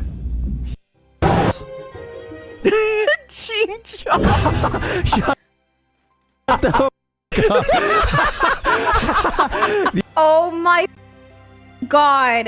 These motherfuckers are listening, just making it more and more just stereotypical. Oh, fuck it. Let's just call this one Ching Chong. No. Level 1 racism, dude. Oh, hell no. Hello everyone, this is day one of reskeeting fan art until I hesitate to do so. What So- does reskating means? So, let's start with Lycon. Oh god. I broke it. So where my phone at? Big, don't say phone right here. I'm looking at the fucking phone right here. Your phone was already all broke up. Don't fucking goddamn tell me.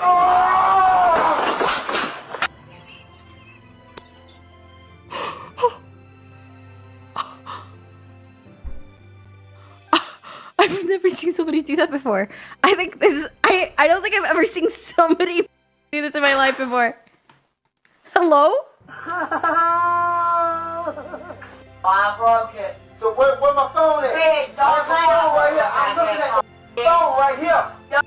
Okay, the An fork oblak. sink like a liquid. Now take the fork out and do it slowly. It won't come out. There's there's a level. I don't know why, but in Twitch it's just like leveling on like racism. I don't know why.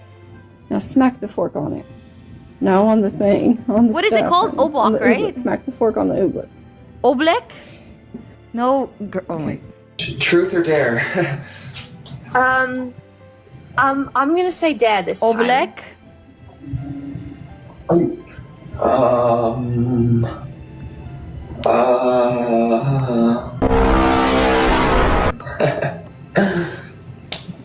Well, I dare you to be my girlfriend.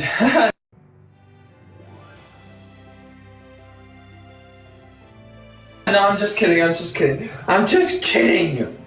It was a joke. Okay. Wait, what would you have said? I mean, I'm not sure. No, it was a joke.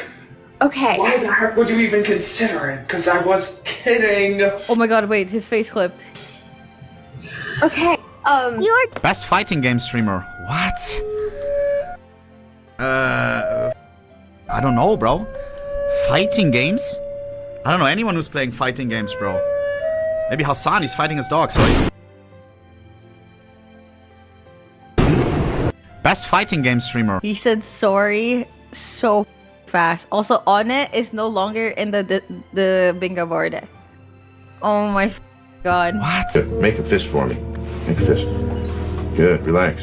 When I met Zion, I said, why do you want hands? Reacts where Zion, Dean only reacts and does nothing else. That's not true. why do you want hands? He's a very, very intelligent young man. He said, I want to swing on the monkey bars. Good, make a I gotta be honest, the reason why I stopped you is because you got a child in the car with no child seat. I don't have a child. Are you sure? Are you positive about this? Aww. I don't see one. We do have a child in the car with no car seat.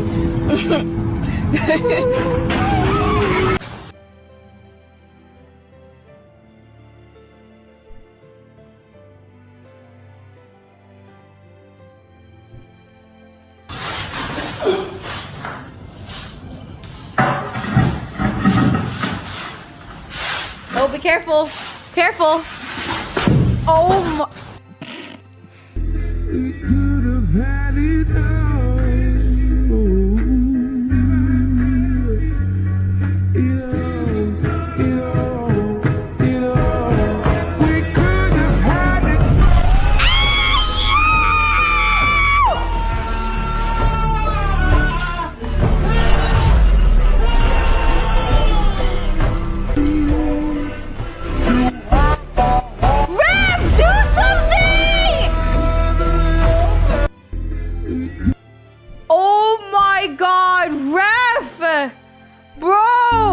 I just get a small, Person killer, small chip, please.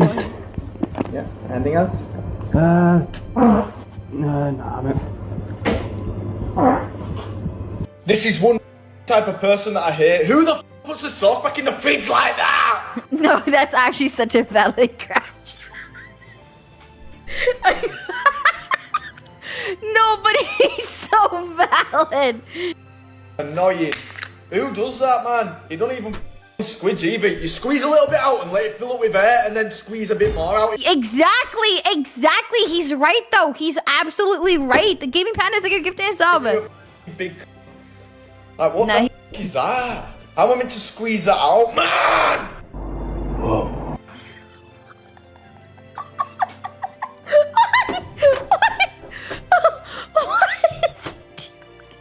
Fucking right, mess of the bottle. It won't even. I'm gonna have to blow it up. It won't even unsquidge.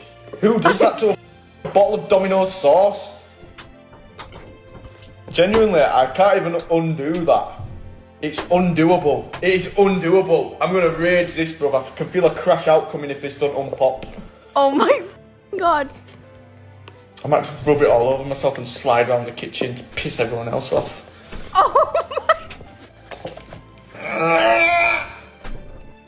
Stupid Domino's bottle. I don't even know what to do with this. Bro, it's getting used like this. I don't give a f at this point. This is one type of person that I hate. Two Who jobs. the sauce back in the fridge like that? Where's my ball? Annoying. Like, what Why the fuck does is he that? do that? I want to squeeze that out, man. Ouch.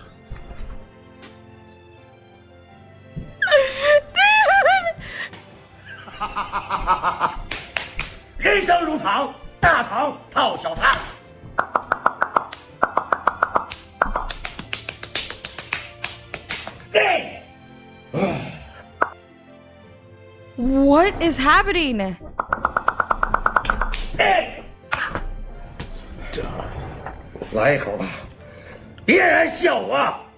Oh my. Cheers.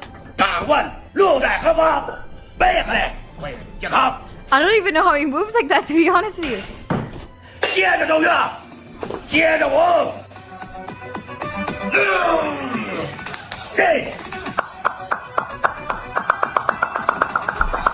How do you do that sound? I don't want to put my finger in my mouth though. Okay, I just look like an absolute idiot.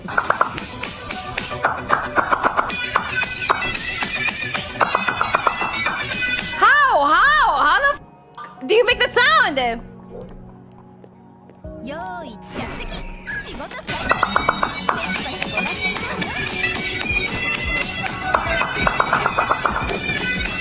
you guys hear it? Oh my. Close your mouth as you're flopping it out. But he does it so loud. Ow, my cheek. I scratched it.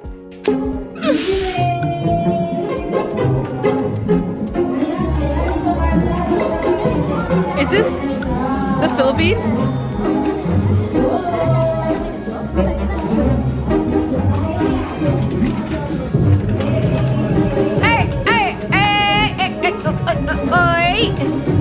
Oh no.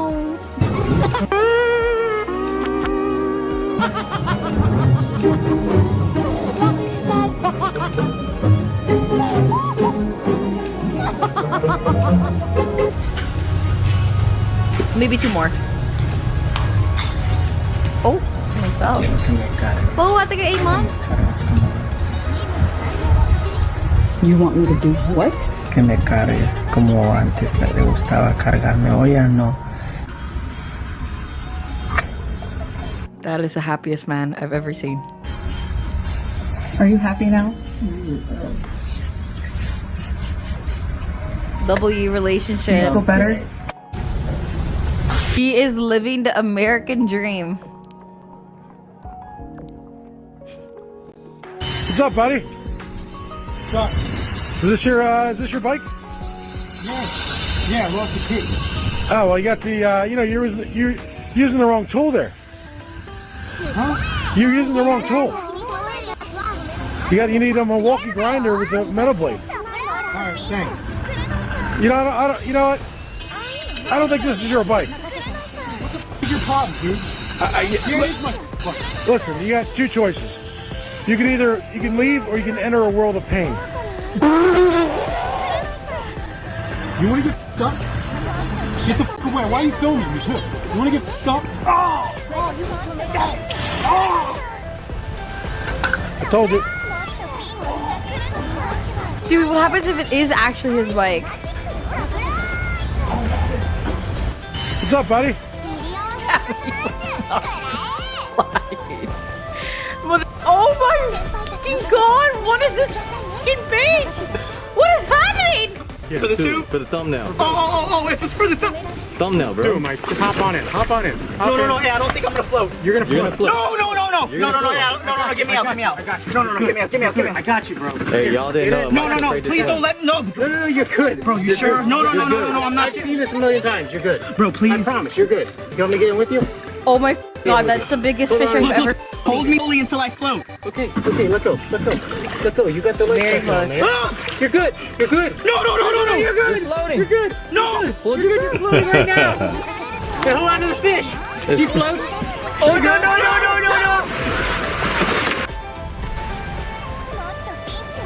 It's from my wonderful sister that I've looked up to since the day I was born. Deme, I have not. There are things I could thank you for. Always giving me advice, taking care of me, cheering me up, siding with me, believing in me, making me harder.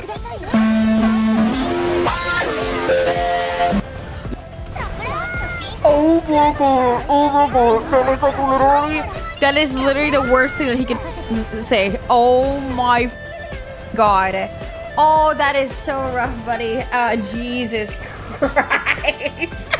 Oh my god, what's the people's reaction? Making me laugh harder than anyone has ever made me laugh.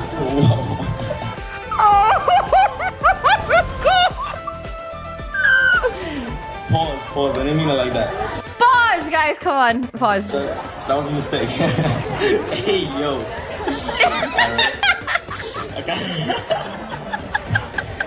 Alright, scratch that. You know what? Because of that mistake, that is actually going to be a memorable moment instead of a moment that he'll just forget about anyway. Alright. You know, it is what it is. Alright, moving on. Making me laugh harder than anyone has ever made me laugh. But most of all, Oh, that he's out of it, dude. she's my best friend. You know how it is. Look what I can do. Look what I can do.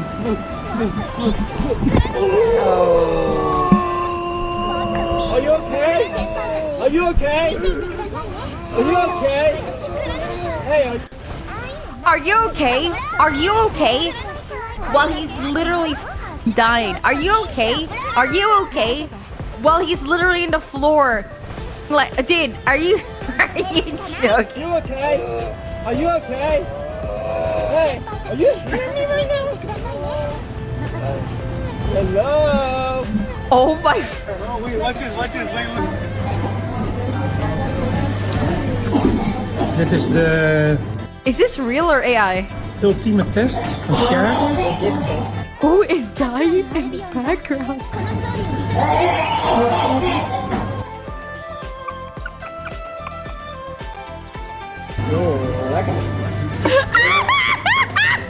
Nou, cheers. Oh, hij wordt even in positie gebracht. In één keer. Wow. Holy, it's sick. Ja, dan koelt hij alvast een beetje af. Oh my. Oh my god, dude. I can't stand hearing my own language in Reels Lamau. That's Why? What's wrong? Dit is Dude, de, somebody give her water, dude. The Yakult. Oh no, kid.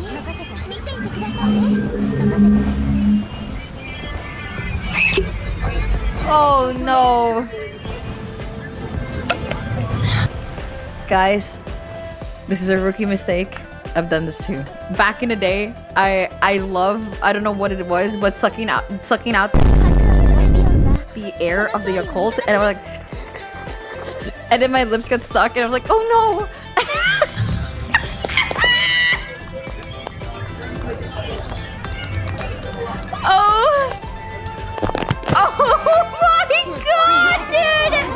Okay, here it is. Are we have any snacks left?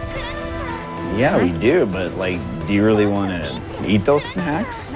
Well, my back really hurts. And I'm sorry about that. And I apologize that back hurts, but if you start snacking now, honey, like... Please go get it. I just want some snack food, I promise. See, I'm telling you, man, people cannot be this fat without somebody enabling her, and finally somebody is like stopping that enable like behavior, and she can't get it herself because she's too fat, which is a W. Then I will try harder the next day. Will you please just go get it? Hey. No. No. Yeah, she got What's this? There you go.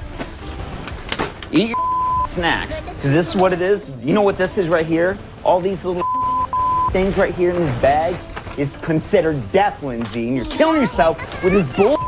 Now, I'm not sticking around for it. Serious. Eat them. Come on. Eat death, Lindsay. Eat death. Wake up call, W. Wait, is she actually gonna eat it? This is the hardest thing I've ever done, and I'm trying the best I can. Guys, this is the reason why fasting is just something good for you, dude. It's not good to like. I just wish you could see that snack all and support me how I need. Jesus. Whenever I come to Asia and other parts of the world, I love myself one of these apples. A bidet! I love bidets! However, this gave me a shock. I was just on the toilet. Oh. I used this for the first time. Look at the power of this. Ready? I will not lie. Sometimes, especially in public, in like Asia, there's always a bidet, and you need to be careful, okay?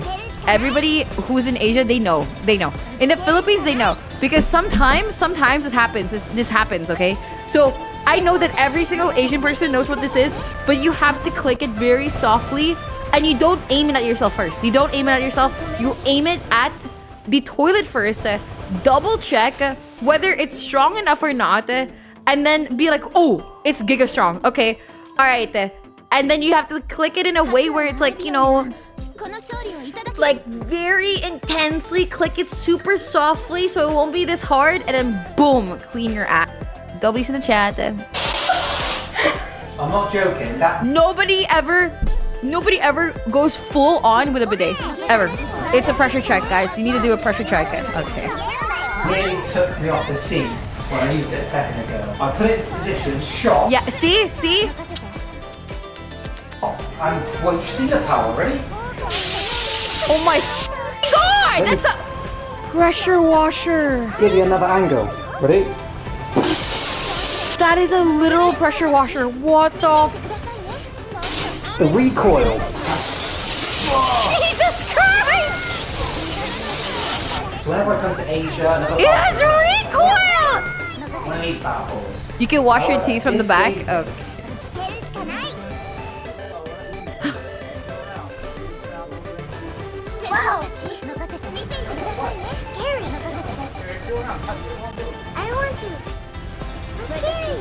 Oh, British accent, true, bingo, British accent, boom.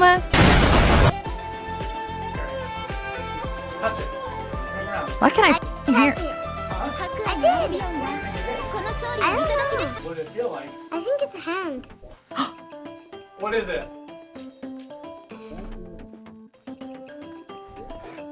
You were right.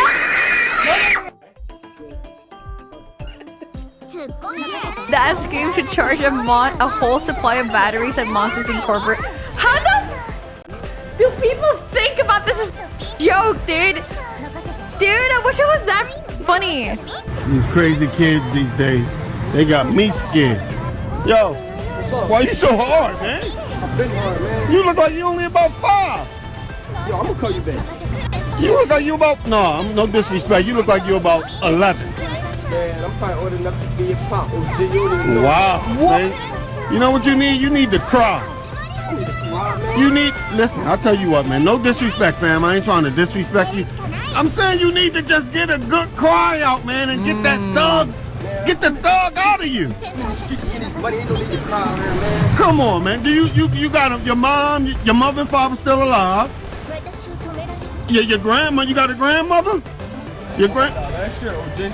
You see, let it out, man. You got that shit. That's it, man. Let it out. You don't gotta be no thug. Drive-by therapy? W guy, dude. Oh, that's so sweet of him. Oh my god.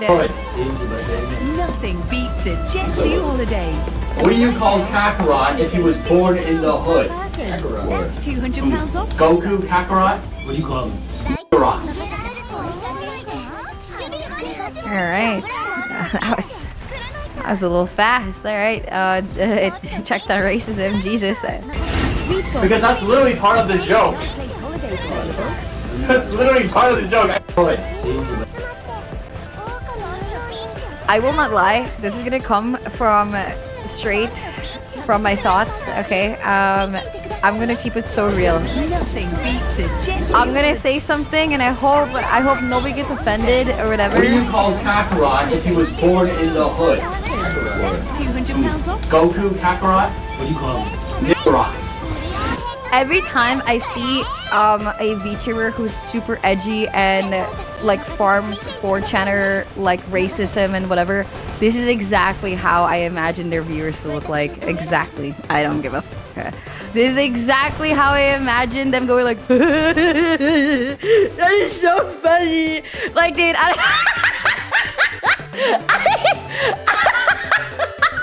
밥 먹자. 밥 먹자. dude. 키트가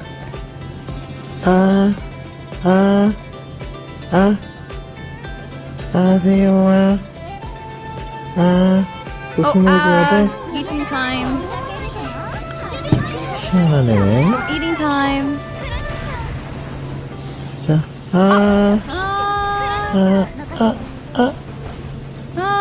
아이고 맛있다. 아이고 맛있다. About $20. Get back to 20 bucks. Hunky Toes, thank you so 4 months. Let me see what you got, huh? I'm gonna keep it buck. If you got like offended by the previous joke, that means you're one of them. So you go hit it one time, or?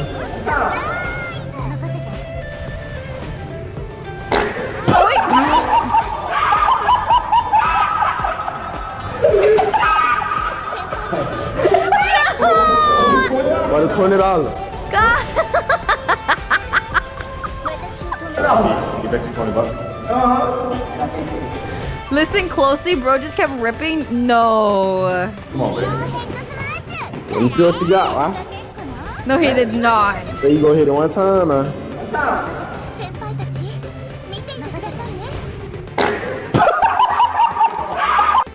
Damn! No, he did!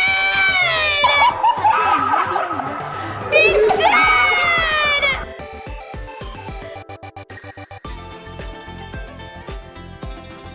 What the f am I watching?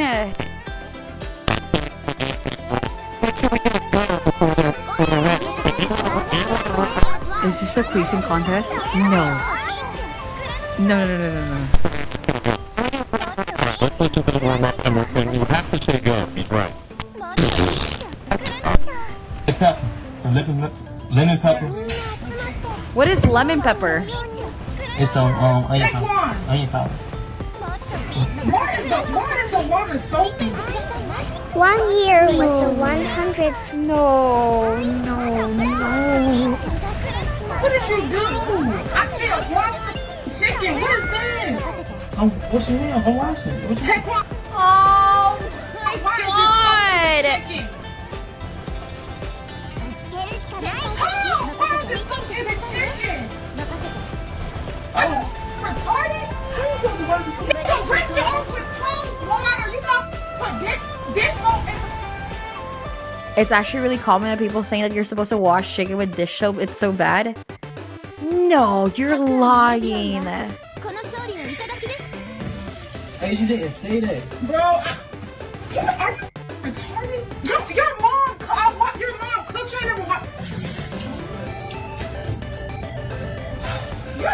my dinner up, bro. Like, this is like, I asked you to do one thing. I said, chicken up. Wash you like dishes. I said, wash it. You know what? She has had enough. Shit, like, no, and you know, I'm gonna just turn off. Hey, but you didn't tell me. You know how much that chicken cost from you? Did she? I mean, honestly, it's kind of a valid crash out because you're finally realizing the fact that the person that you're like dating is actually super dumb as and not only now the whole dinner is ruined, but also like the money spent on how much chicken that tray was is insane. Did you buy It's kind of clothes valid, dude. Dude, I don't know, dude. Did she tell me like how to make? And then he's talking to the chat. Oh, you cannot make this up. Bro, did she tell me? Y'all sit there and saw her say wash the chicken. She ain't say nothing. She You back up the homie on this one? A superb start, a wonderful underwater, and will look to hold America has chlorinated chicken, which is gross too. Some people wash it off. that advantage all the way through the show. He's got to be considered favourite, surely. Wait a minute. Why the is this one in a wheelchair? I'm sorry. Wait, what's going on? What the is going on? What the? This the Olympics? Which channel this one on? This ain't the regular channel. The water? Foot not even. Ow! This elbow is backwards. No, dude, is this what the? Year and a half, but Arojo. All of them got different swimming forms. That just lets you know this is not regular. Nah, this right here cheating. He got his whole. Look at this compared to this. He all the way straight. Out. He ain't got baby. Jack Dragon, they get 2 gifted subs. That oh man. A blistering start does. Underwater as well. What the wow, I really don't have an excuse. I need to stop being lazy, dude. Mermaid. Oh my god, that is so crazy. You're not even disabled. A superb start. You're not even disabled. It's so crazy. Oh.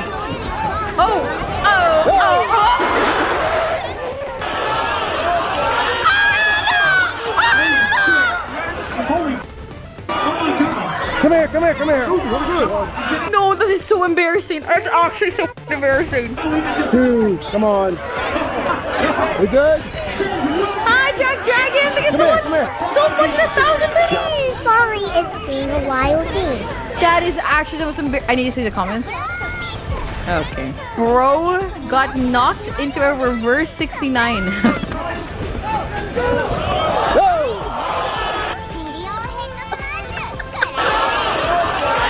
Don't be pointing fingers saying I'm not where I need to be because of him or her or anybody. Cowards do that, and that ain't you.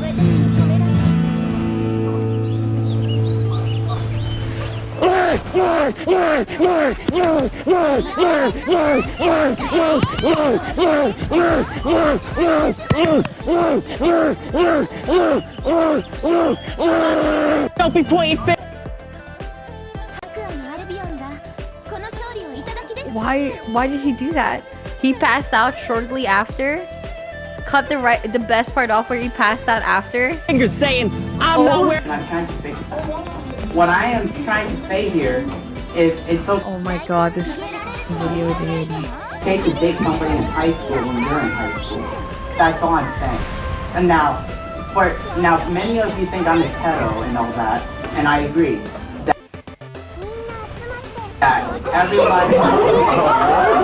everyone here thinks that's funny, but when your life is Oh my god. and you look for people to try to comfort you, it's really hard to know where you want to go in your life because you want people to guide you in the right direction. And I think that many of you to be laughing at me is cool. Stop it. Get some help. But here's the thing I want to make clear. When you feel like you're being pulled down in life and you have no way of getting back up, you can't do it alone. Who's going to get you back up when you're on your feet and life throws you down and you cannot get back up? Who's going to do that for you? You? What's Russell from Up talking about? And I'm trying to fix that. What I am... Man! What can I say? Mom out! No. No. Listen! Listen! Listen للغريب! Listen! Listen للغريب! Listen للغريب! الغريب! Listen! Listen! Listen للغريب! Listen! Oh my god.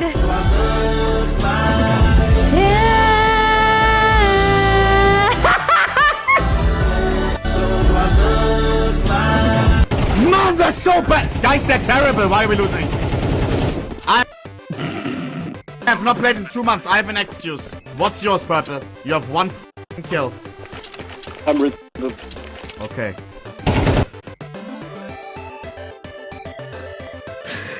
I wonder what my For You page is like in As you TikTok. requested, hand rolled, homemade. Thank you, tagliatelle Sensi. in bolognese, topped with parm and olive oil. I'm just gonna do a few poses with this. Oh yes, slay.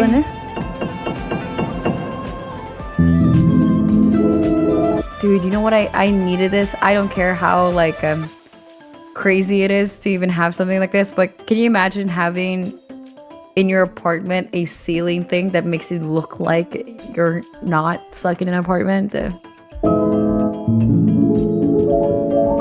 Yeah, this is not a real... It's kind of dystopian, but like... You know, it's not that bad.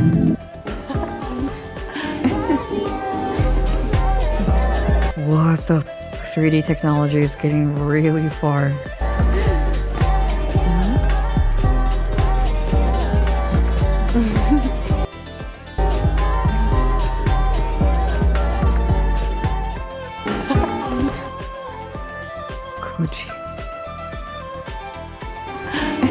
Kojima really loves real women.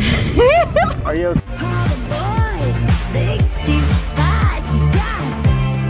See, she's got the style. Hello, what is your profession? I? Yes. Sailor.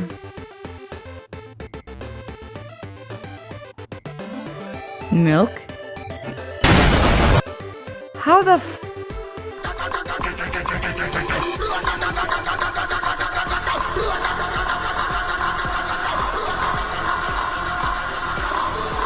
I saw this and offered the role of Mama Lockney in Death Stranding. Is this a real tweet?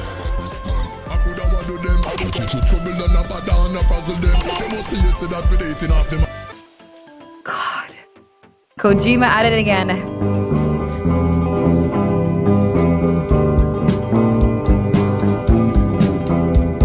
The outside world! Should we break it down, boys? Oh my god, bro. The biggest Counter-Strike opening in the history of Counter-Strike, as far as we know. Message from Megalodon 8. Oh my god, dude. Actual Oiler.